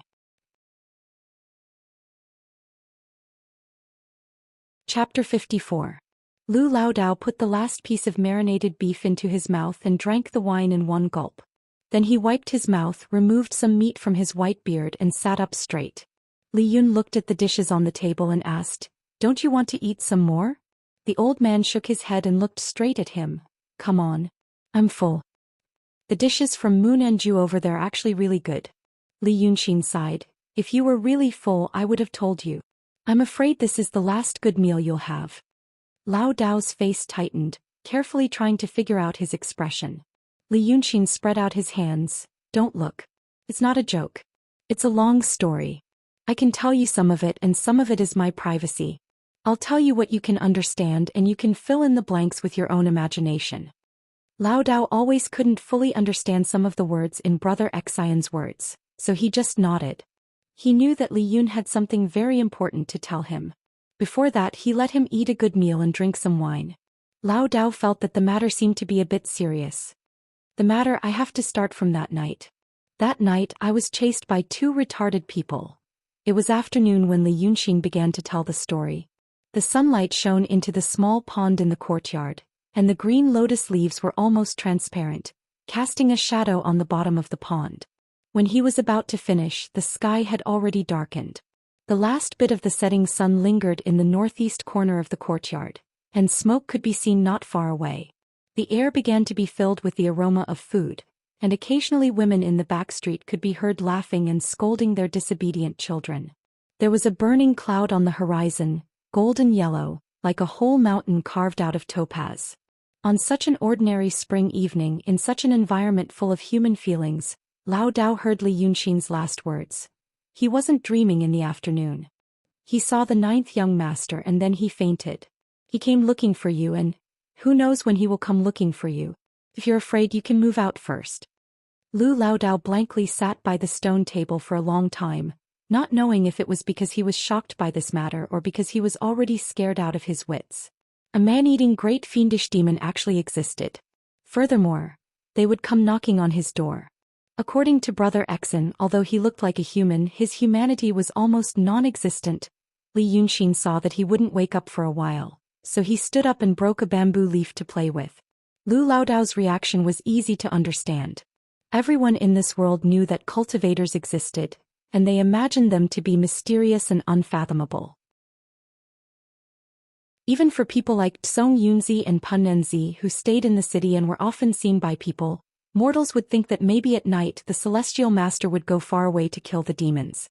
In his previous world, something unexplainable happened. People said that it was aliens and that it was a secret government experiment. But in this world there was only one explanation for unusual things happening, which was mysticism. People also believed in ghosts and demons. The number of ghosts and demons was definitely more than cultivators but less than humans. Mortals built cities and farmlands, recuperated, built their own dynasties and became more and more prosperous. Thus, the demons gradually retreated to the remote mountains and forests. Occasionally, there were powerful cultivators who mingled in the human world. Some were good, some were evil, and they left behind many legends. But in the end they were only legends. Demons wouldn't come to the city and stand on the street, telling people that they were a different species, come and see. Therefore people believed in such things. But most people wouldn't be able to see them in their lifetime. Or maybe they saw them or even lived together but they didn't know. Therefore Li Yunxin could understand Lu Laodao's feelings. The thing in the legends had appeared in the most realistic way. For every mortal this was a huge shock and a sense of unreality. After a while Lao Dao said, "I'm not leaving." Li Yunxin turned around. "Oh, I'm not leaving." Lao Dao reached for the wine. He wanted to take the cup first, but after thinking for a while he directly took the wine pot. He opened the lid and drank a mouthful, wiped the water off his beard and said, "Hey, I Lao Dao have stayed in this Dragon King temple for my whole life. Now Brother Xen, you're here again and you've taught me so many things. Although if you don't say it I'm embarrassed to call you Lao Dao, but in fact Brother Xen, you're my second master. If I leave now I'll first be sorry to my master and then I'll be sorry to you, Brother Xen. I'm not leaving. I Lao Dao am already this old, how long can I live? Even if I die I'll die here. I'm not leaving." The sky darkened and the bamboo forest became even darker. Li Yunxin looked at him with sparkling eyes. "You're really not leaving? You might die." Lao Dao took another mouthful of wine, waved his hand and his sleeves rustled in the wind. He said with a heroic spirit, "Brother Xen, don't provoke me. I know that your past must not be simple. I saw you kill people today and Lao Dao, well, I was really frightened and felt that you were going to become a devil." He put the other hand on his thigh, drank up the wine in the wine pot and slammed it on the table. "After that, Lao Dao, I thought, well, didn't you treat me well? That Madame Qiao and Qiao Jiaming are all inferior to pigs and dogs. This kind of people, well, I killed them." His body swayed back and forth as he spoke. I've been a good-for-nothing for most of my life. This time Lu Lao Dao must follow Brother Xan well." With a plop he fell to the ground. There were 4 pots of Mu Nanchun in the food box of Mu Nanju, and he drank all of them. Li Yunxin sighed, walked up to him and lifted his foot to kick his leg, which was still on the stone bench, down so that he could lie down more comfortably. Then he squatted down and looked at Lu Lao Dao carefully. He had a gray beard and a wrinkled face. His skin was loose and dull and there were even faint age spots on his neck. This was the image of an old man who had been tortured by life for decades, which was common in this era. But such a cowardly old man had been with him for so many days. He didn't hate him. Li Yunxin stared at him for a long time, and then reached out to take a chopstick from the stone table on the side. He wiped the chopstick on Lao Dao's body, and then broke it with a little force with his fingers. The sharp fracture was shimmering in the newly fallen night because of the grease that had not been wiped clean. Li Yunxin put the tip of the chopstick on Lao Dao's neck. This lasted for a quarter of an hour. He stood up and casually threw the half chopstick aside. "Humph. An old man." His voice rang out in the courtyard, which was particularly clear. Because the sound of insects had disappeared at some point. Li Yunxin's body suddenly stiffened slightly. He stood where he was and was silent for a while. Then he slowly took 2 steps forward and looked back. Behind him, a white-clothed man with a face that was far more handsome than his opened his mouth and revealed a charming smile. "You're still so interesting, little guy." Chapter 55. My good friend, long time no see. The handsome young man's voice suddenly changed. If one listened carefully, it was still the same gentle and pleasant voice. But if the emotions conveyed by this voice were cold and heartless during the day, then at this moment, this voice was suffused with a strange feeling of weariness. Whether it was the ending, the turn, or the ups and downs of the tone, it seemed to have an indescribable rhythm. From this moment on, Li Yunxin exerted all of his abilities and the subtle intuition that his 2 lifetimes of experience had given him, because he knew clearly that the biggest crisis since he was born had come. His eyes didn't miss any details of the other party. The movement of the facial muscles, the slight trembling of the eyelids, the subtle upward curl of the corners of the mouth, and the slight tilt of the shoulders. The 9th young master was satisfied with what he said just now. Right now, this big demon was temporarily in a state of pleasure. The 9th young master walked briskly in the yard. His robe sleeves fluttered under the moonlight, looking very beautiful. Then he walked to Lu Laodao and smiled. "This place is not bad. Little guy, I came here in the afternoon." His eyes flashed with joy and novelty. "But we are friends. So I didn't break into your house. You see, we are friends, huh?" Li Yunxin maintained an appropriate degree of meekness, but he didn't make the other party feel humble. He realized that the 9th young master was sincere when he said those words. At least he was sincere at the moment. Especially when he mentioned the word friend. This big demon didn't have many friends before. That was a normal thing, right? There weren't many demons as strong as him, so it was normal that they didn't know each other well and didn't have friends who matched their status. That Bai Yunxin was also a big demon and she seemed to know the 9th young master. But the problem was, she didn't seem to see the 9th young master as a friend. Li Yunxin still remembered the greedy gleam in the eyes of the seemingly harmless girl when she heard about the whereabouts of the 9th young master. Li Yunxin could understand the 9th young master's fondness for the novelty of friends. But if it was not his illusion, or if there was a difference in the expression of emotions between humans and monsters, he would have realized that the joy of the 9th young master seemed to be more than just having a friend. He noticed that the 9th young master would squint his eyes slightly when he expressed his joy. His eyebrows would droop slightly. If Li Yunxin had not focused all his attention on his reaction, he would not have noticed it at all. Narrowing his eyes meant that he was sad. The frown on his face meant that he was still a little angry.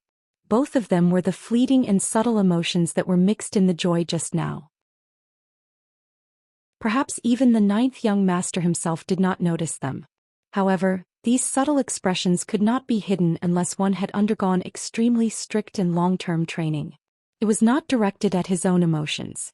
Li Yunxin realized that there was something else about the 9th young master. Maybe it was his opportunity. He remembered this in his heart and smiled gently. "It's best that you treat me as a friend. When I saw you just now, I thought you were going to eat me." He took 2 steps away and said, "I knew you passed by here a few days ago. And you ate 2 people. The concubine of the prefectural magistrate, right?" When he said this, the 9th young master had already taken a step away with his back facing him. But when he heard this, his head suddenly turned 180 degrees and stared at Meng Qi from behind without moving his body. "Huh." He squinted his eyes and his pupils seemed to shrink slightly. "You also know about this." Li Yunxin's heart skipped a beat. This demon was really temperamental. This was already the most pleasing and agreeable thing he could deduce from the current situation. Seeing the 9th young master's round pupils had become oval and the color of his eyes became lighter and lighter until they became light yellow, Li Yunxin still acted as if he did not notice all this and laughed. "Ha, guess what happened next? Li Yaoxi, that idiot, unfortunately provoked me. I'm going to kill him today. An idiot who asked for trouble. He didn't know that he had to die if he provoked me." The 9th young master's head did not move, but his body slowly turned back. He stared at Li Yunxin for a while and his eyes gradually turned black again. "Interesting." He clapped his hands and laughed. "You are an interesting friend. That person is as interesting as you. I can't bear to eat him." He laughed as he walked to the stone bench and sat down. He casually picked up old Taoist Lu, grabbed his left arm and was about to put it into his mouth. He said, "You said it was a passing, but it wasn't exactly a passing," Li Yunxin hurriedly whispered. "Wait, 9th young master." The expression on 9th young master's face turned cold when he was interrupted. "This person is also my friend." Li Yunxin laughed. "You know, these people are boring. But I don't have the supernatural power of the 9th young master, and I can come and go like the wind. Someone has to take care of me. This Lao Dao is rare and I don't get tired of him. Oh. I see. The ninth young master actually threw Lao Dao away and seemed a little relaxed. I say. You are such an interesting friend, why would you give it to an idiot like me to eat? It's firewood and has no juice. So I don't have to force myself to eat it. I thought it was your kind intention. You said I passed by the city of Wei? Not really. The ninth young master was bored and he used his finger to draw on the stone table. Every time he drew, he left a mark. I live near the city of Wei. After saying this, he looked at Li Yunxin. Li Yunxin knew what he was thinking and his face showed just the right amount of surprise. It didn't make him look stupid and boring but also flattered him. The ninth young master also lives near here? Huh. Guess how I can find you? I really don't know. Tell me, I'm very curious. The ninth young master laughed. That night did you see my real body? This sentence reminded Li Yunxin of that night. It was raining heavily. Outside the door, there were huge green scales, the sound of steel rubbing against each other, and yellow eyes as tall as a man with long and thin pupils. A huge and terrible monster. You didn't see it clearly, did you? He laughed again and squinted at Li Yunxin as if he thought of something funny. I saw you being chased by 2 Taoist priests into the door. But they were too noisy and annoyed me. Did you see me before you entered the door? You saw me. But, well, I was also very bored that night and I was hiding from an annoying guy. The more he talked, the more excited he became and there was a dangerous light in his eyes. I still remember they said you have a treasure here. Chapter 56. Li Yunxin's heart skipped a beat. When the ninth young master said that he was actually outside that night, he already had a bad feeling. Now, it really came back to this matter. But he understood that the ninth young master really thought it was fun.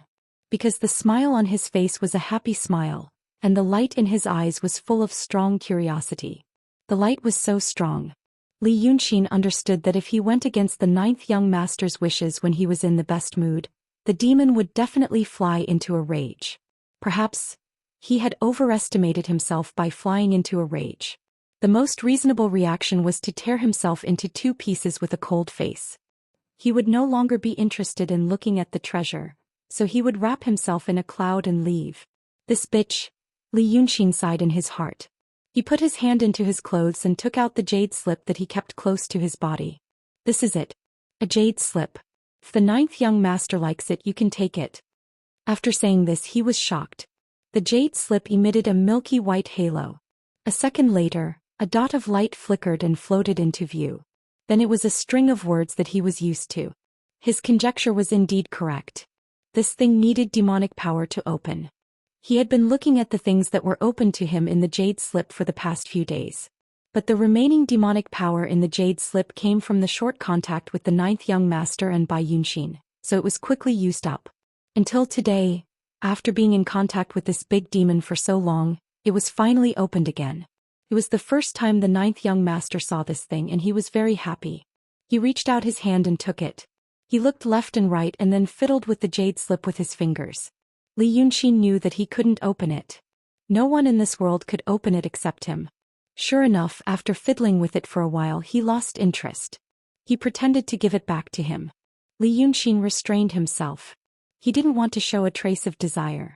He didn't know if the ninth young master would play with him again and refused to give it to him like a kid. Halfway through, the ninth young master suddenly tilted his head. How do I open this? I don't know at all. Li Yunxin shrugged. I just treat it as a treasure and keep it close to my body. Maybe it will be useful. I see. The ninth young master looked at Li Yunxin and smiled. Then why do you keep it? It was useless. Since we are friends, I, little nine, am not a petty person. Oh, I'll give you something in exchange for this piece of trash. In the future we'll keep it for ourselves. When I want to eat you, I remember that we've exchanged things. I definitely won't eat you alive. After he finished speaking, he casually put the translucent jade slip into his bosom, but he didn't take out his hand. She fumbled around in her bosom for a while and frowned slightly. Then she jerked her hand out. With a rustling sound, she actually took out a leather armor. Li Yunxin stared at his chest for a while. Spring sun, thin shirt, where did he get this thing? He naturally knew about Sumeru mustard seed and interspatial storage bag, but they didn't exist in this world. Previously, when Bai Yunxin gave him the small sword, he also fumbled around in his sleeve for a while. Then he exerted a little force and pulled out that extremely sharp sword. Could it be that this kind of big demon had a secret method that he didn't know about? He looked at the leather armor again. It was just a thin piece of armor. It was sleeveless and could be worn close to the body. It was so thin, it looked like a CT film of him at that time. But there was another detail. The ninth young master took it out and scratched it casually. It seemed that he felt that something was stuck on it and wasn't satisfied. After scratching it a few times, the leather armor was still intact. Li Yunxin subconsciously looked at the stone table where his fingers had left a few marks. He sighed in his heart again but pretended to be happy and said, "Thank you, ninth young master. I'll definitely keep it close to my body. But you said that you live nearby. Where do you live?" The ninth young master's pupils suddenly shrank. He stared at him. "Why do you ask this?" "Oh, you just said to me, you want to explore my mansion." He interrupted Li Yunxin's words. His pupils had completely shrunk into a thin line, and he suddenly took a step forward. Li Yunxin really didn't know which words, which tone, and which look of his angered him. Or perhaps this great fiendish demon was simply temperamental in nature. Cold sweat suddenly appeared on his back. He held his breath, not letting himself look too excited, and said with a smile, "Ninth young master." Before he finished his words, the ninth young master suddenly turned his head and stared straight at the northwest. After staring for a moment, he waved his sleeves and slapped Li Yunxin to the wall. Then, wrapped in a cloud of mist, he flew up to the sky. When the demon fled, the strong wind blew the bamboo leaves in the small courtyard, making a rustling sound. It took a long time for the wind to calm down. After a while, Li Yunxin, who was leaning against the wall, slowly let out a moan. "What the F***ck?" First he gently moved his arms and legs to make sure that there were no fractures in his limbs. Then he slowly inhaled and exhaled deeply to make sure that there were no fractures in his ribs and lungs. Then he closed his eyes and carefully felt for a while before he slowly stood up from the ground. F***king crazy. A demon is a F***king demon. Just now, any ordinary person, even if his real strength was similar to what he had shown, would have been slapped to death on the wall. Fortunately, he was in the transcendent state. There was a difference between the painter's transcendent state and the Taoist priest's transcendent state and the swordsman's transcendent state. The similarity between the three was that their spirit was strong enough and they had a deep understanding of their own sect. They could shift their focus to abandon the 7 emotions and 6 desires instead of the cultivation of their spirit. Starting from the transcendent state, the cultivator's main mission was to pass the God's test. This was because there were many cultivation methods above this state that could not be practiced by those who did not have a clear mind. The transcendent state was a watershed. Countless cultivators were stopped at this point. This was because they could not abandon all kinds of emotions and desires. When they practiced more advanced cultivation methods, it was easy for them to be possessed by the devil. When the Taoist priest and the swordsman cultivated to the transcendent state, they already possessed great supernatural powers and power. Riding on a crane to fly in the sky, riding on a sword to escape far away, these were the signs of a cultivator in the transcendent state. They could break free from the shackles of the earth.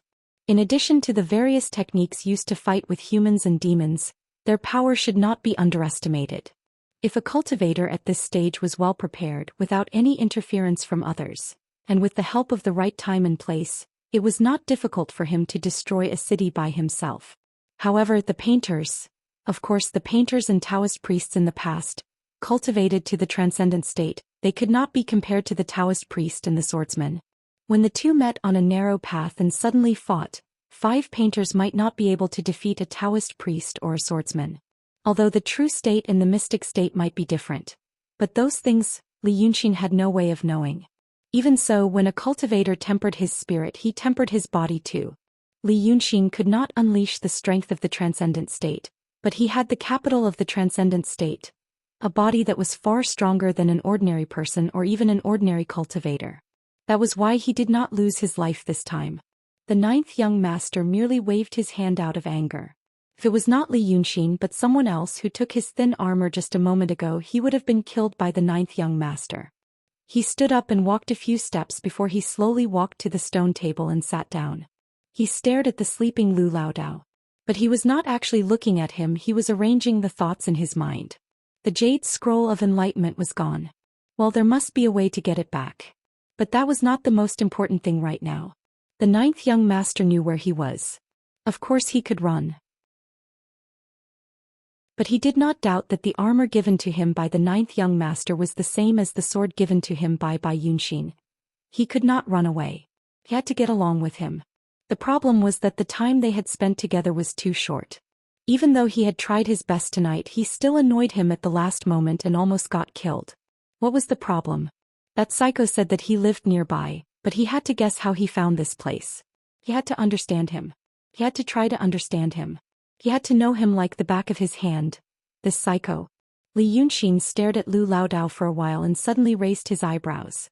He thought of something. When Lu Laodao woke up, the sky was already bright. After getting drunk, he actually slept all the way until dawn. It was probably because Mu Nanchun was indeed a good drinker. But his body was a little sore, as if he had fallen. The window was half open and there was a light fog in the courtyard. The morning air mixed with water vapor and the fragrance of plants entered his lungs. Lu Laodao felt comfortable all over. But when the comfortable feeling passed, he felt more clear-headed. Laodao's face turned bitter. He remembered that he had boasted yesterday that he would never leave this place. Oh my God, Tui. Drinking is a hindrance. I said things that I didn't think of properly. He could not lie down when he thought of this.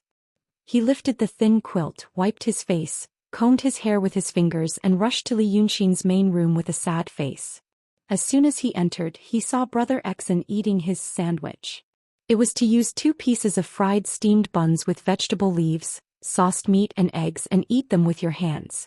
Previously, Laodao was curious and asked about the meaning of this name. Brother Exen told him that the 3 enlightened referred to the 3 things in the middle. The meat was soy sauce, the vegetable leaves, and the non-meat was the egg. These 3 things included all kinds of food that the public could eat, and took the meaning of 3, which meant that the 3 gave birth to all things. Eating these 3 things was actually eating all kinds of food in the world, and it was to cultivate the mind. Using 2 pieces of mantu to eat was to strengthen the body so that the vitality of these 3 things would not run out. Eating these things was cultivation, and it was also to understand one's nature. This was the 3 enlightened. As for the word cure, it carried the meaning of research and cultivation. It further indicated that this wasn't just eating but also cultivation. The 2 were combined into one named sandwich. Laodao was suddenly filled with respect, thinking that the disciples of the big sects were indeed different. He used to refuse to eat like this, thinking that it was undignified and like a child. But after listening to Li Yunxin's teachings, he was enlightened and made sandwiches for the 2 of them every morning. Brother Exen seemed to be very happy that he could do this. But Lu Laodao always felt that there was a strange smile on his face. Li Yunxin was eating while quickly flipping through a stack of books on the table. Lu Laodao glanced at it and was surprised. Brother Exen, why are you reading the temple annals? Li Yunxin didn't raise his head. I have something to tell you first. Hold the door and don't get excited. Last night, the monster came and wanted to eat you, but I told him that you were my servant, so he didn't eat you. If he comes again in the future, you have to play the role of my servant. Okay, close the door, it's scary outside. I have something important to do. It was the first time that Lu Laodao heard Li Yunxin talking to him at such a speed, and he was stunned for a long time. He opened his mouth to ask but saw a stack of books on the other side of the table, and realized that Brother Exen didn't sleep at all last night. So he took a deep breath and slowly went out of the door, letting the turbulence in his heart subside. That demon actually came last night. Brother Exen saved his life again. Li Yunxin saw Laodao quietly went out and continued to read the temple annals. There was a temple annals in the Daqing state dynasty.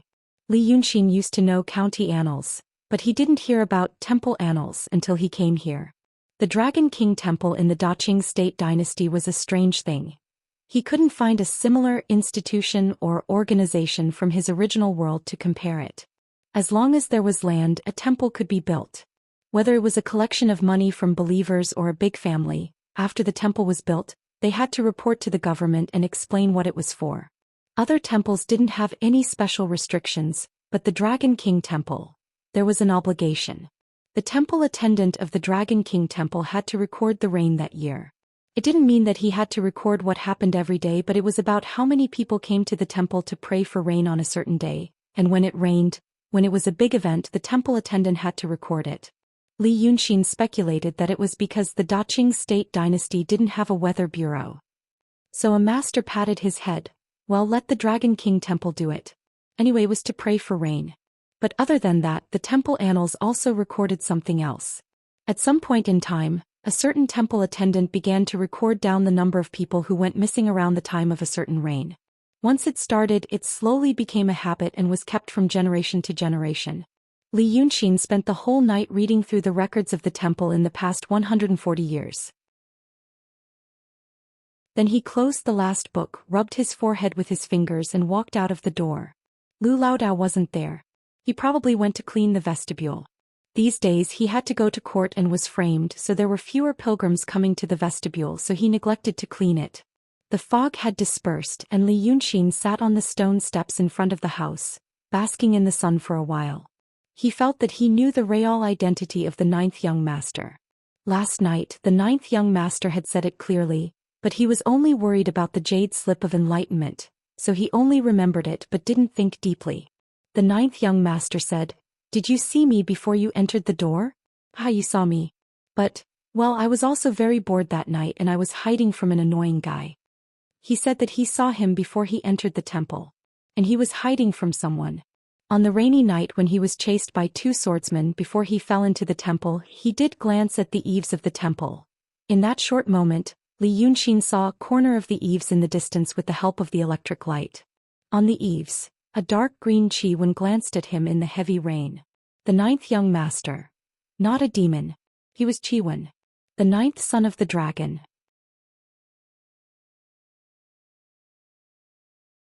Chapter 57. Although Li Yunxin was already mentally prepared for the things related to fiends in this world, after deducing this fact, she still felt a strong sense of surprise and uneasiness in her heart. The dragon had 9 sons, each different. This meant that the dragon was naturally lascivious. Wherever he went, he would have sex with humans, with all kinds of animals, giving birth to 9 sons with different appearances. The problem was that legends about dragons, phoenixes, and all kinds of famous demons and ghosts had existed a long, long time ago in his previous world. It was so long ago that people couldn't figure out if those magical creatures really existed in ancient times or if they were just made up by people.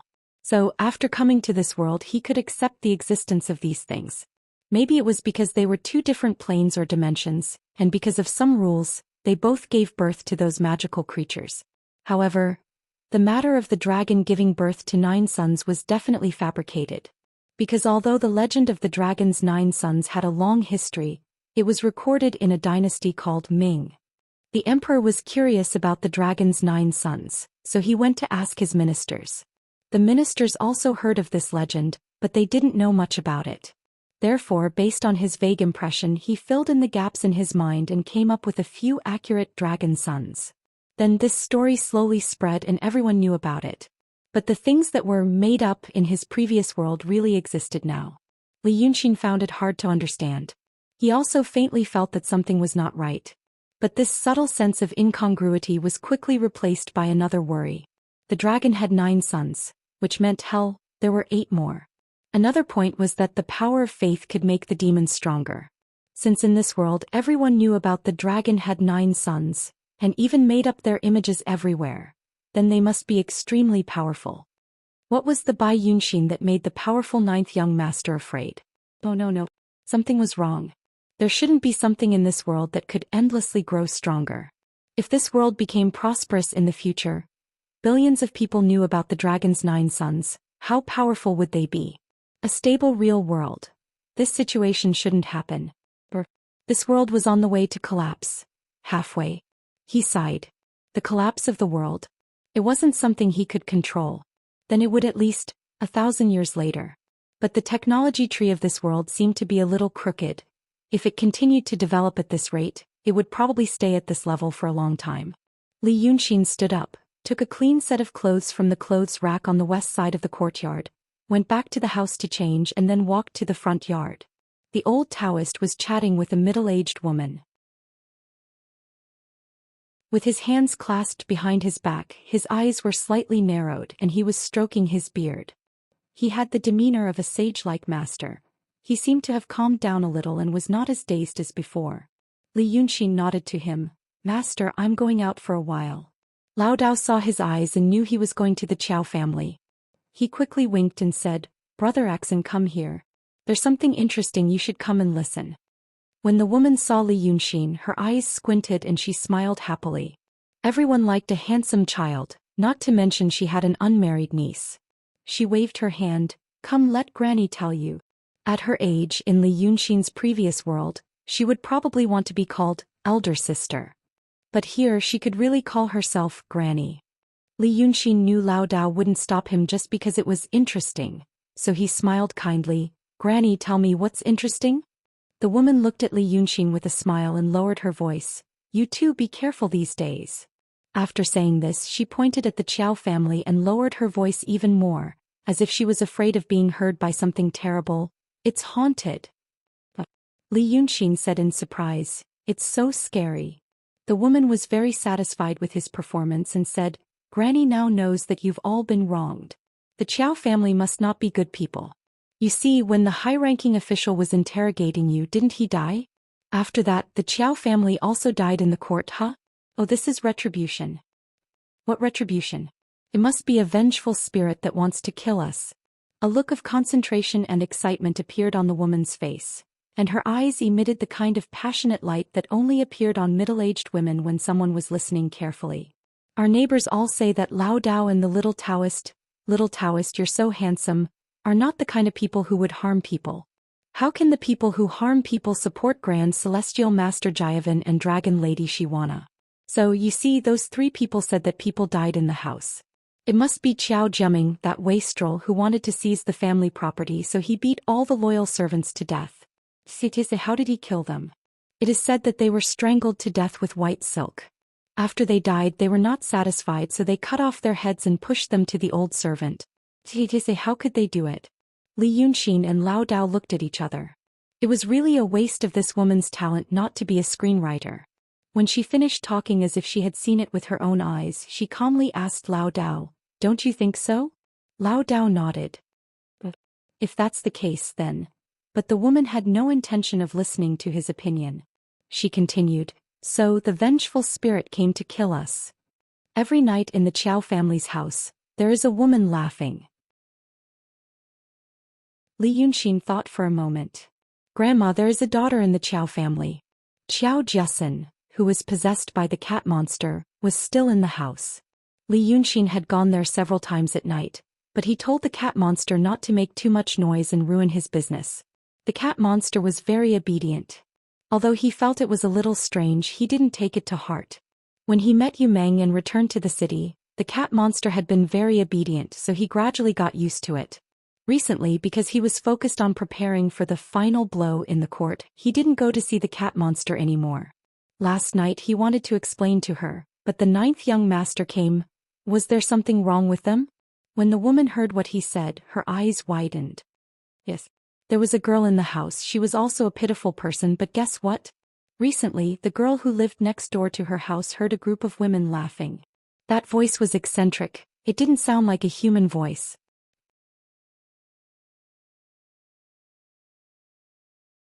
Chapter 58. Hearing this, Li Yunxin was not in the mood to listen anymore. He casually put his hands on his stomach, and there was not even a hint of pain on his face. Ouch, my stomach hurts. You talk first. Then he went out the door. Outside the door was a side street, and across from it was the high wall of the Qiao family. He was going to climb over the wall, but after listening to the woman he decided to go through the front door. If it was really haunted, then he had to go through the front door first. He was not at all worried that something would happen to the cat demon. He was just curious, because he had never really seen a haunted house. Li Yunxin had heard his parents talk about haunted houses, feng shui and qi of the earth, but he had never really experienced it. A piece of land, flat and empty, existed there. It was just a piece of land. But if you placed something on it and built something up, these differences in height and height would form a force. Therefore it was possible to produce or tie something down. Then it would encircle the place and it would become a system, forming a unique ecosphere. Of course, this was what Li Yunxin called it, because he felt that these 3 words were much more concise than those that were difficult to pronounce and did not have a detailed definition. In other words, a house with people or a house that was haunted had, in a sense, life, and contained some kind of law. Usually one entered the house through the front door. Therefore, if one wanted to fully experience or observe a possible haunted house, it was best to go through the front door. Li Yunxin thought that this was probably caused by Mrs. Sanhua. But it was a good thing. It was just in line with his curiosity and desire for knowledge. To go around the back to the front door of the Chow family's house, he actually had to walk a long way. It was about 7 or 8 o'clock in the morning, and there were already many people on the street. With his hands behind his back, Li Yunxin walked briskly for 10 minutes into the alley in front of the Chow family's house. He did not notice that he was being watched by another person. Qiao Jiaming. In fact, it had only been one night, but Qiao Jiaming already felt that he couldn't hold on any longer. In the court, Li Yunxin's cruel and evil expression was still vivid in his mind. It was as if the words, "None of you can escape," were still ringing in his ears just a moment ago. Talking tough was Qiao Jiaming's specialty, but it was usually limited to talking tough. But that Li Yunxin, he really dared to kill people. Thinking of that, he felt cold sweat all over his body. Especially when he saw that Madame Qiao was stabbed to death by a yamen runner in front of him and he escaped in the chaos. He didn't know how Li Yunxin did it. However, he felt that if he had the chance to do it all over again, he would definitely run as far away as possible. He would never have anything to do with that scary guy. Previously, the bailiffs had been looking for him all over the city, but now they had all stopped. Qiao Jiaming only felt relieved, but he didn't know what this meant. Yin Pingji had accepted Li Yunxin's threat and wouldn't protect him. However, this wise idea disappeared after he didn't sleep for a whole night. In order to quench the irritation in his heart, he drank half a kilogram of Mao Tu. Qiao Jiaming planned to escape from the city of Wei. He needed to get some money. Although the Qiao family was gone, they still had some assets. Not to mention those gold and silver utensils, just the jewelry and beads of the Qiao family were enough for him to squander for a while. Therefore, Qiao Jiaming wandered around the Qiao family early in the morning. He felt that he had to explore the situation first. He didn't want to run into a few men who were waiting for him and be taken back again. In this way he saw Li Yunxin. Wine could make him brave, which was good stuff. When he saw Li Yunxin, Qiao Jiaming was squatting behind a century-old locust tree, holding a small rough porcelain wine jar in his hand. The first reaction of seeing him was to shiver and subconsciously want to escape. But this feeling quickly disappeared, and after he drank another mouthful of wine, it was replaced by a surging hatred.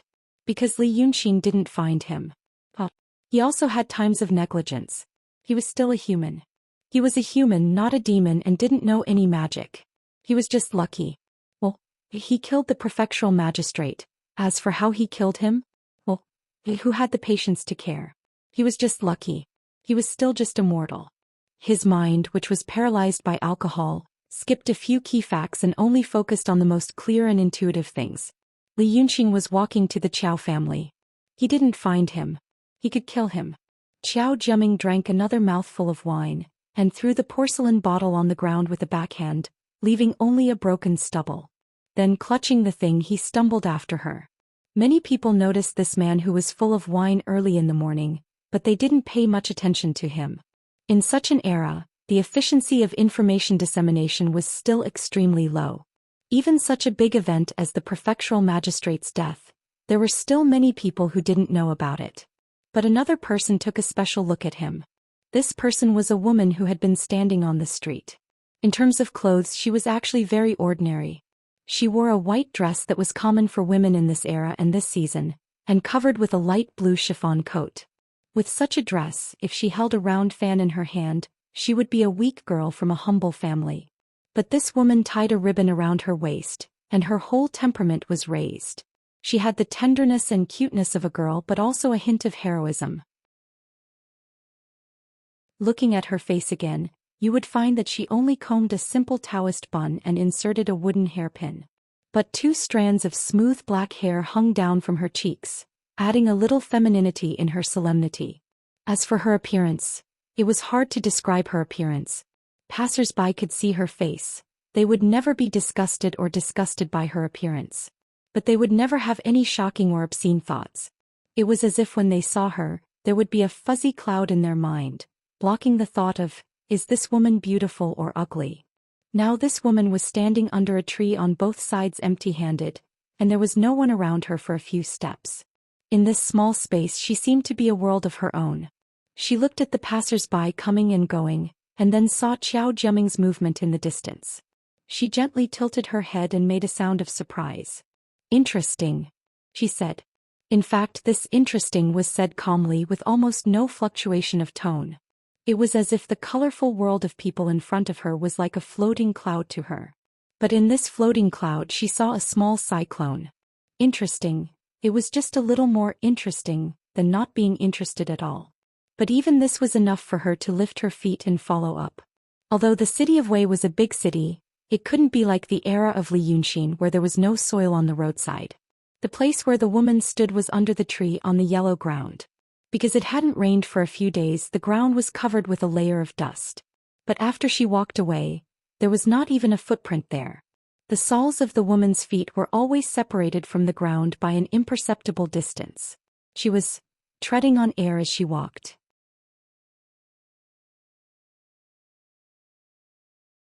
Chapter 59. The street in front of Qiao's house was slightly wider, allowing two carriages to travel side by side. On the other side of the street was an open canal. The canal was lined with bluestone slabs and planted with some short trees. Li Yunxin didn't know what the name of the tree was, but he saw some thumb-sized red fruits hanging between the tender green branches and leaves, exceptionally attractive. After walking for a few minutes he could see the cornice of Qiao's house. Along the way there were some children playing with the red fruits, but as he got closer to Qiao's house there were no more people.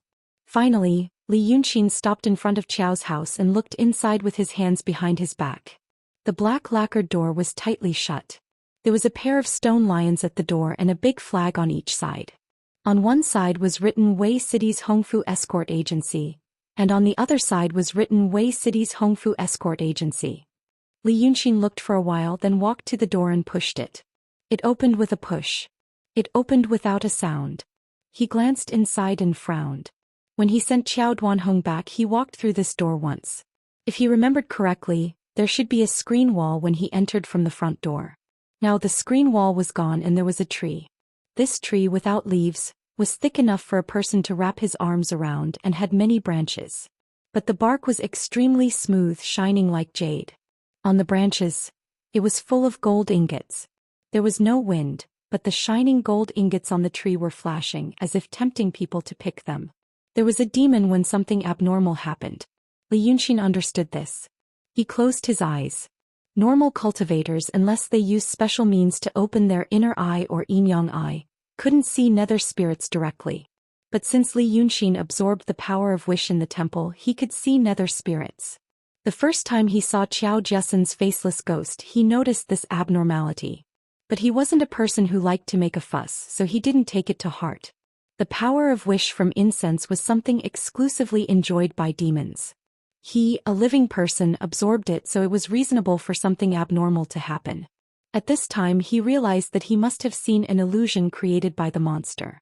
He could see ghosts directly, and when he stepped into the illusions created by the monsters, he could see them more clearly and realistically.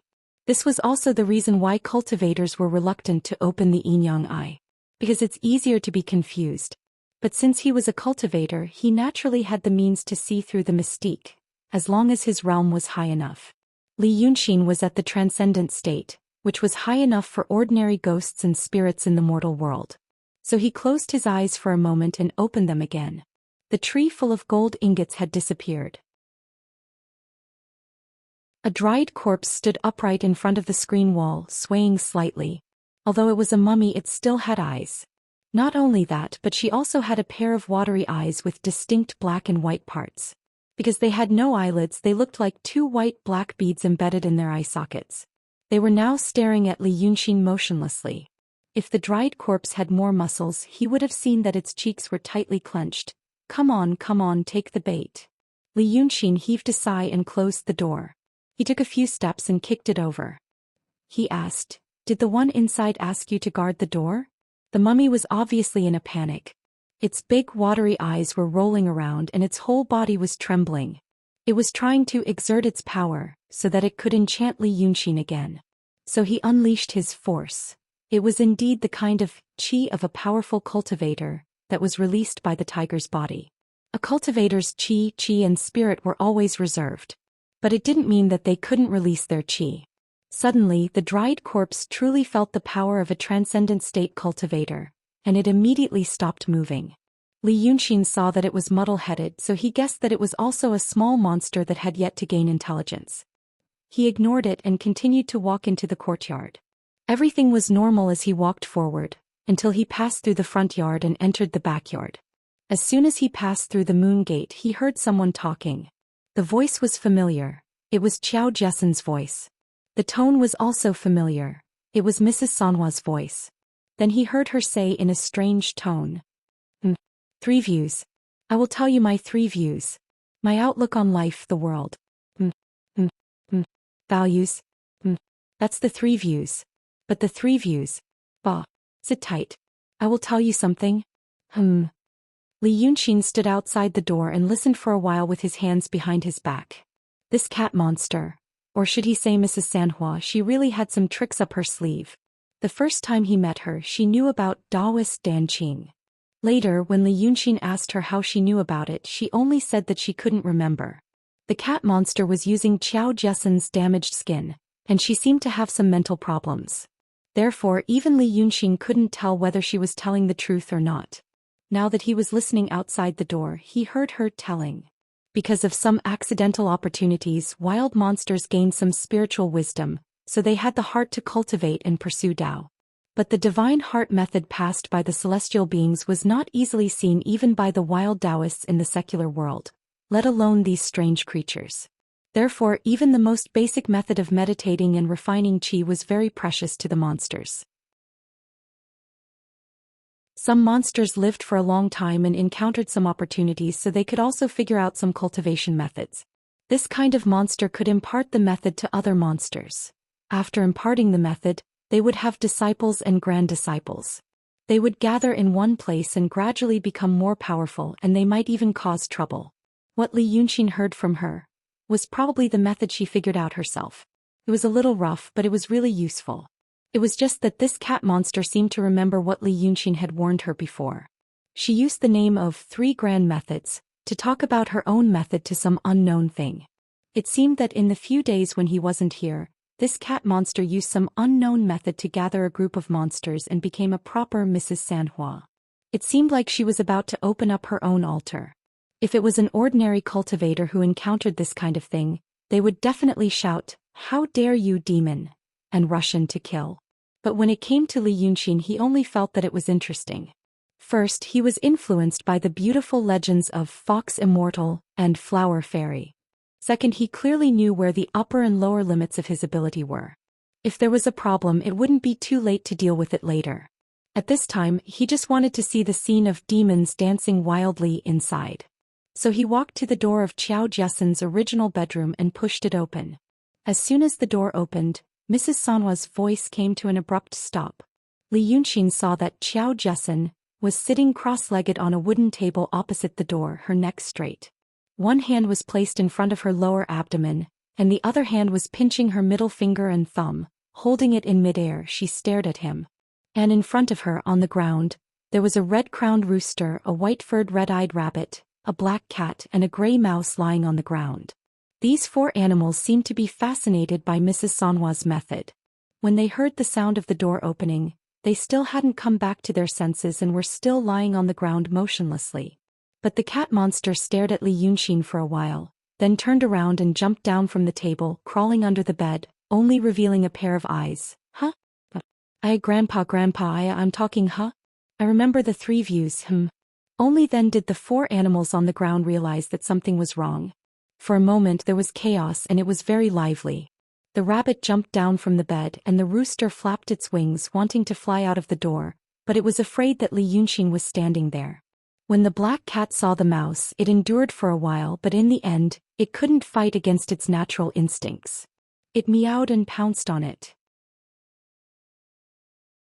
The mouse was brave and with a squeak, it crawled onto Li Yunxin's foot, put its 2 thin front paws on his ankle, and looked up at him with its two small black eyes. Li Yunxin knew that the cat monster was afraid that he would blame her for gathering evildoers to bring disaster to the world. But he was not in the mood to care about this. He was not in the mood to talk to the cat monster. Now he only raised his head slightly, looking up. A face without any facial features was less than 10 centimeters away from his face, as if it was staring at him. The neck behind the face was very long, all the way to the roof. Xiao Jessen's ghost was climbing on the roof.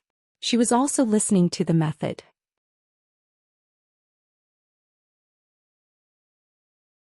Chapter 60. Ever since he saw Jessen's ghost that night, she never appeared again. Li Yunxin once wondered if she was also imprisoned outside the magistrate's office and became a member of the evil spirit array. But after spending 2 hours looking at all the faceless ghosts, he was relieved. Xiao Jessen was not among them. The appearance of ghosts was their original appearance. Their clothes were also a part of them. Changing a ghost's clothes? That was impossible. Now she had actually come here. Most ghosts were muddle-headed and acted according to their instincts when they were alive. She came to find him probably because she had a good impression of him and was obsessed with him. Now that she had come to the cat demon's place, it was probably because her skin was still here. Li Yunxin found it interesting that something like this had happened. He reached out his hand and poked Jessen's face. The ghost's neck suddenly shrank back and she once again clung to the roof. "Come out. I don't blame you for this kind of thing," Li Yunxin said to the cat demon under the bed. As he said that, he picked up the gray mouse and threw it out of the door. What is this person's title? Most animals that had gained intelligence would also have a vague understanding of their own identities. According to common sense, the cat demon should give them a title when she preached. The cat demon blinked her eyes. Seeing that Li Yunxin was really not angry at her, she rolled her eyes. There's no title. Grandpa gave me a name. Grandpa gave me a name. Li Yunxin knew what she was thinking. She looked silly like a mental patient, but she was not stupid when it came to big things. If Li Yunxin gave these beasts a name, it would mean that she wasn't angry at her anymore. But the grandpa made him uncomfortable. In the journey to the west, the monsters called the traveler Grandpa Great Sage. Now he was called Grandpa, but he could not get used to it. He said, "Don't call me Grandpa. Call me King." The cat demon blinked her eyes and crawled out from under the bed. She seemed to be very satisfied with this title. She giggled as she sat on the bed and said, "Oh? The great king bestows a name. Li Yunxin glanced outside the door. This gray-furred rat really did understand human nature. It lay on the steps and didn't leave. He thought for a moment and said, "Your name is Shuck." The thoughts must be smooth and unobstructed, but it must also restrain the bestiality of animals, and have long achieved the meaning of the great Tao. When the gray rat heard this, it clasped its paws and bowed 9 times, then lay there motionlessly. After saying this, the big black cat meowed and rushed to the mouse's side, but it did not pounce on it. Instead, its 2 front paws left the ground and it stood up, staring at Li Yunxin with its 2 yellow eyes.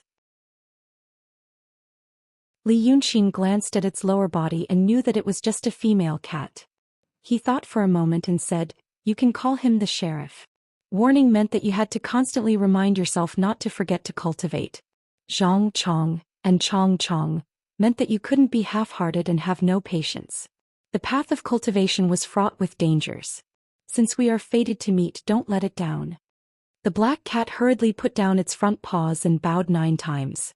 It glanced at the rat, licked its lips and stopped moving. Li Yunxin looked at her and snorted. "What are you thinking? I will give Shuck a name first and he will be your senior brother. If you dare to have evil intentions towards me again, I will skin you alive."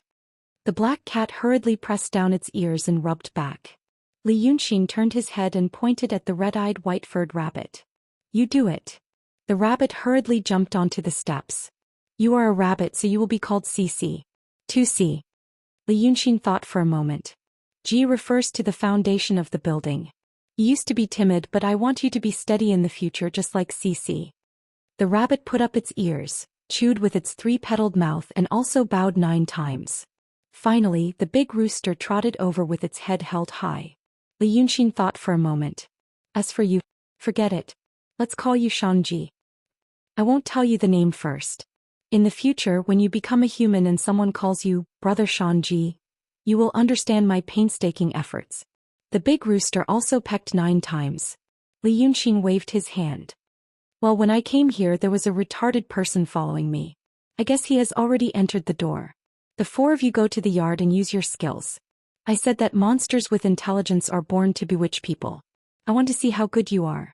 Don't kill him, I still need that person. No one knew if the 4 understood Li Yunxin's intention, but they just looked at each other and rushed out in confusion. At this time, Li Yunxin walked to the table, pulled out a stool and sat down. He sighed. Tell me what happened. Let's talk about the corpse in front. You can't have dug that thing out from the ground. Besides he pointed to the ceiling. Do you know that she is the original owner of your body? What are you going to do? The cat monster always talked incoherently, and this time was no exception. It took Li Yunxin nearly a quarter of an hour to figure out where the corpse came from. Originally, there were only 4 servants left in the Qiao family, and 3 of them were killed by Meng Ao. The remaining servant girl wasn't easy to get along with either. She knew that her master's family had lost the case in court and was on the brink of death. Thus, she had evil thoughts and wanted to run away with the belongings. Originally, the cat monster didn't care about these things and only played with people in the house. But the servant girl was greedy and wanted to get the miss. Li Yunxin could understand. In this era it was hard for a woman to get promoted. She couldn't be an official, she couldn't do business, and there was almost no chance to change her fate. Now that she was involved in this matter, it was hard not to go crazy. So she didn't leave after taking the money. At night she wanted to take the things that the miss was wearing. Who would have thought that when night came, according to the cat demon, a cloud of mist would roll in and envelop the little servant girl inside. The woman screamed twice and then went silent. The cat monster waited until the cloud flew away before she dared to look. The servant girl had turned into a dried corpse. The cat monster thought that the dried corpse looked cute and wrinkled, so she tapped it and turned it into a demon. At this point, Li Yunxin widened his eyes. Let's not talk about the cloud first. According to the cat monster's description, it shouldn't be the 9th young master, but some demon that passed by. Although it was too much of a coincidence, it was not impossible. In fact, there were some other things that had happened recently, but they weren't the most important. He was surprised that the 3 flower goddesses just poked the mummy's head, and that thing became a spirit monster? He asked about this in detail, but the cat monster couldn't tell him anything.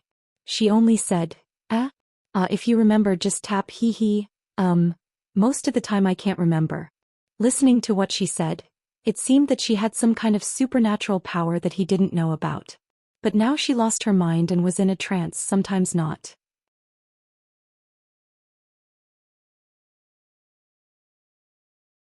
Chapter 61.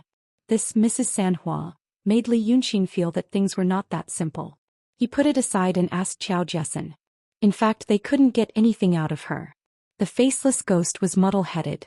Although it was easier to communicate with the 3 flower goddess because they were both not very smart, they didn't actually say any earth-shattering secrets. She was frightened a few days ago, so she ran away. She couldn't tell what she was frightened about. Li Yunxin looked up at Jessen on the roof, thinking about how to deal with her. Just at this moment, she saw Qiao Jiaming smiling with a crooked mouth, drooling as he stumbled into the backyard. The broken wine bottle in his hand was nowhere to be seen. His eyes were blank, obviously bewitched. Li Yunxin was in the house, but he pretended not to see him. He ran a few steps with a strange smile, saw an old tree in the yard and pounced on it. He pounced on it, hugged it, took off his pants, straightened his waist and pierced between 2 branches of the old tree. Doing it. The bark of the old tree was rough and Qiao Jiaming used a lot of strength. After a dozen or so times, his lower body was already a bloody mess. Everything happened so fast that Li Yunxin was dumbfounded. Seeing this, the cat demon laughed and clapped her hands. Hey, this is fun. Li Yunxin slapped her back. Stay under the bed. At this moment the woman walked to the gate of the Qiao family. The sky suddenly turned dark. Of course this was how she felt. A moment ago it was warm in the morning and the next moment it was midnight. But although it was midnight it was not particularly dark. Because a series of big red lanterns were hung in front of the Qiao family's gate. The warm and festive light dispelled the fear brought by the darkness. She was standing at the gate, but she could already hear the faint laughter inside. It was the laughter of young girls, 3 or more. there was also the smell. It was like the smell of a wedding in a rich family, the smell of wine, meat, and firecrackers. Everything indicated that it was the wisest choice to walk into the mansion at midnight. There would be a soft and dry bed or a charming and lovely maid. The woman thought for a moment, then really walked in. She crossed the threshold and walked 3 or 4 steps before the door quietly closed behind her without a sound. She saw a skinny servant girl staring at her with a smile. The maidservant's eyes were wide open as if there was no upper or lower eyelids. Her eyeballs were about to pop out. But in such an environment and atmosphere, it didn't seem out of place. Instead, it was very normal. She smiled, the corners of her mouth stretching all the way to her ears, revealing 2 rows of gleaming white teeth. This smile hung on his face like a mask without the slightest change. The maidservant was like a puppet whose joints were not very flexible. She bent her waist slightly and stretched out one hand to point the way for the woman. The woman stopped in front of the servant girl and stared at her expressionlessly for a while. Then she shook her head slightly and walked in the direction that the servant girl pointed.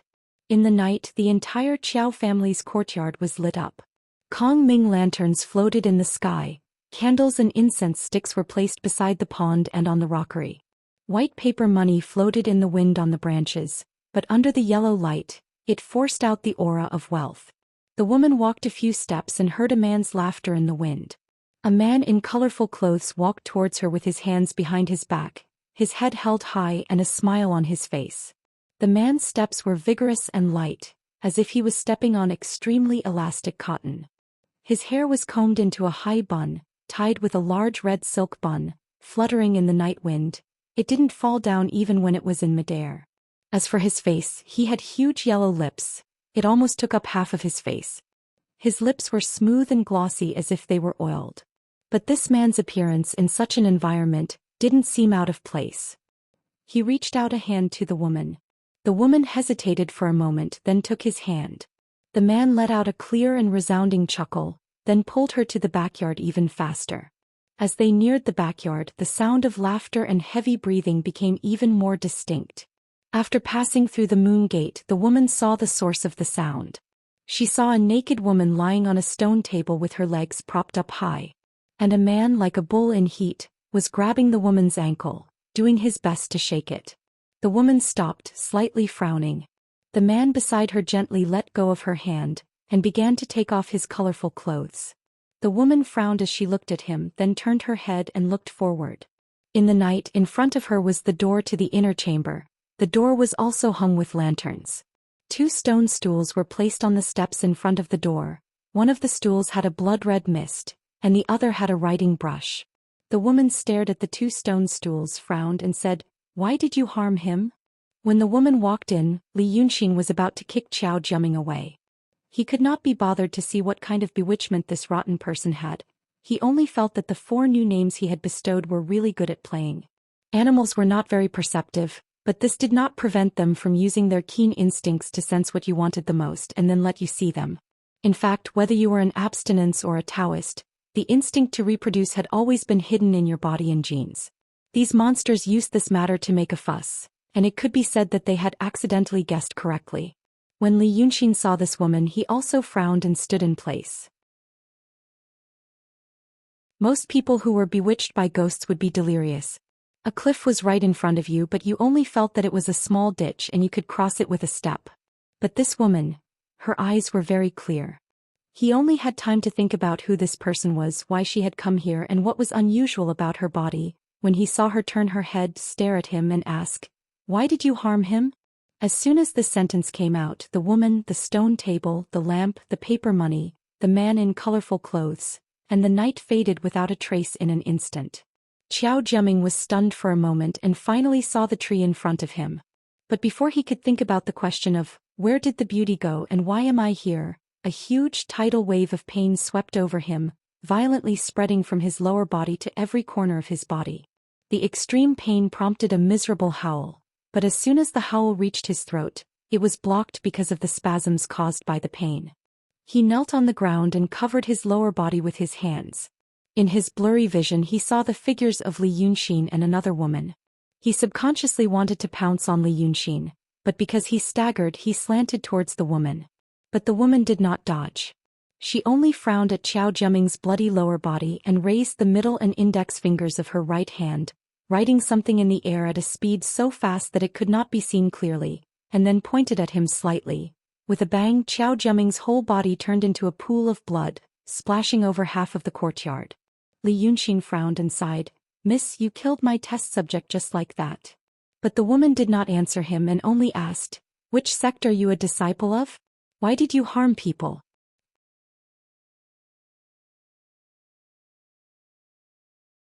Chapter 62. Li Yunxin shook his head slightly and wiped his face with his fingertips. Then he flicked off a small piece of flesh. The clothes he had just changed into, which still had the fragrance of honey locust, were now stained with blood. Then he sighed again and spread his hands. "It's the first time we met. I didn't tell you your name and I didn't know the details. Then I angrily asked why I hurt people. Fellow Taoist, be reasonable. This is not good." In the few seconds just now, Li Yunxin quickly and carefully observed this woman. The result was quite shocking. He walked into the Qiao family openly because he was not worried. He was not worried that someone would break in and he would not know anything. The Taoist of the Shangqing Danding sect and the swordsman of the Lingshu sword sect were only in the emptiness realm. He might not be able to fight them head-on, but he had 100 ways to mess with them. If the two of them had walked into the courtyard, he would have been the first to know since he was already on guard. But he didn't realize it until this woman came here. This woman was at least in the same realm as him. And she seemed to be a playful person. First, she entered an enigmatic state and looked at the scenery. Then when she wanted to jump out, she jumped out. Just now she killed someone with a move of her finger. She killed decisively and calmly. Judging from the technique, it was not the art of painting. Then it should be the art of Daotong. Swordsmen killed people with their swords, while Taoist priests were good at drawing talismans. When once cultivation reached a high level, he could draw some simple talismans out of thin air with spiritual power, just like what she did just now. Li Yunxin wanted to see her expression and capture her thoughts. But with just a glance, he realized that this woman did something to his face. He could see her face clearly, but he couldn't see her face clearly. It was as if there was a cloud of fog in his head. It was probably some kind of magic treasure. His parents told him about magic treasures, but this was the first time he saw one. This was normal. Since there was the word treasure in magic treasures, they must be rare. If any cultivator could have one or two of them, they wouldn't be called magic treasures. Therefore he could only read this woman's words, tone and body movements. The first conclusion was that it was okay. He wasn't a pervert with antisocial tendencies and could barely be classified as a normal person. Of course, he couldn't rule out the possibility that he was a deeply hidden pervert. He said this sentence calmly and confidently, without the panic of using witchcraft to harm people but being seen through by fellow Taoists. The woman frowned slightly, looked at him for a while and said in a low voice, "Interesting." Li Yunxin rolled his eyes. The 9th young master also said that he was interesting, and so did Bai Yunxin. The woman said he was funny again. If it was the first time he met her, he might have felt that she was an unfathomable master and trembled with fear. However, after meeting monsters like the 9th young master and Bai Yunxin, these human cultivators, there was no pressure at all. He pointed at himself. "I am Li Yunxin. How should I address you?" A second later, the woman straightened her chest imperceptibly and tilted her head back slightly, which meant that she was in a more formal mood. "I am Ling Kongzi, the head disciple of the Langia Grotto Heaven." She hesitated for a while and added in an inexplicable and imperceptible happy tone, "You can call me Lu Ling when you are in the secular world." Caught it. It was just a little emotional fluctuation.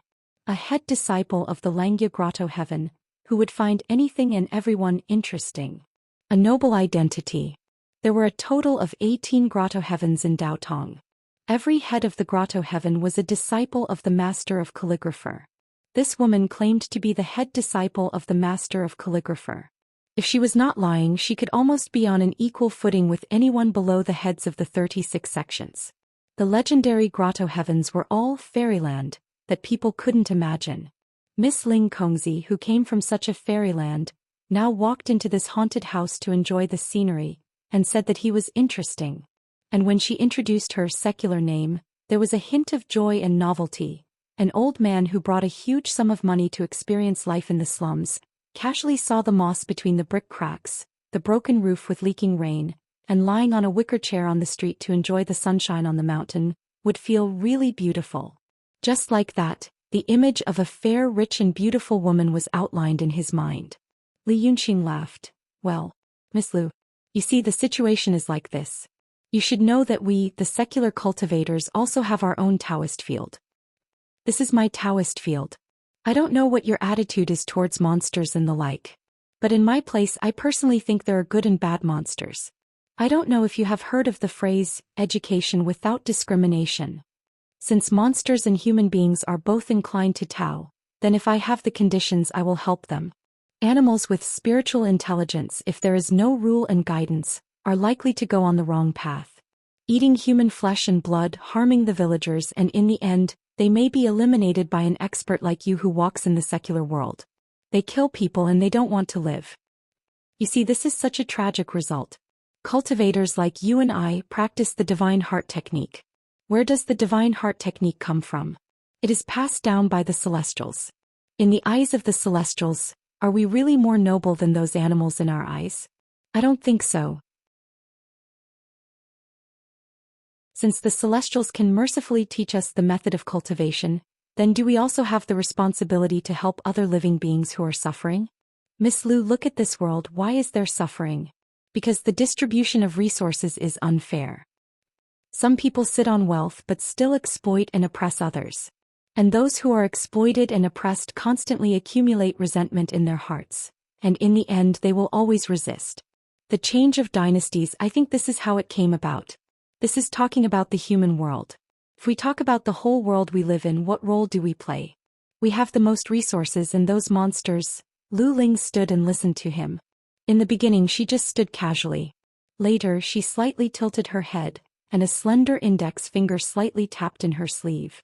She was thinking, from the initial non-committal to the serious engagement later. She felt that what this young man named Li Yunqing said was actually very reasonable. Although she felt that something was not right, it was also very reasonable. That's why I call this great unity world communism. Humans and monsters, living harmoniously and happily together, that is such a beautiful world. Li Yunqing finally made a concluding speech. So that person just now, is particularly annoying. Why did I say he was a test subject? I originally wanted him to try to get along with these little monsters who have just gained spiritual intelligence. In the end, what he did, you also know. You are a good person. Lu Ling interrupted him. No need to explain. Li Yunqing's eyes widened. He heard Lu Ling continue to say lightly, what you said may not be the truth, and what you did here may not be as honorable as you said. But you can actually say such insightful words. Let's not talk about whether the doctrine is right or not, but you must have thought about it carefully. People who think about these questions are not bad people. You are a person with a very kind heart. She used an unquestionable tone to define Li Yunqing and then turned to leave. Since you said it is your Taoist field, then it is your Taoist field. I will go back and think about your words carefully. If there is anything I don't understand, I will ask you. Li Yunqing blinked and stared at her for a while.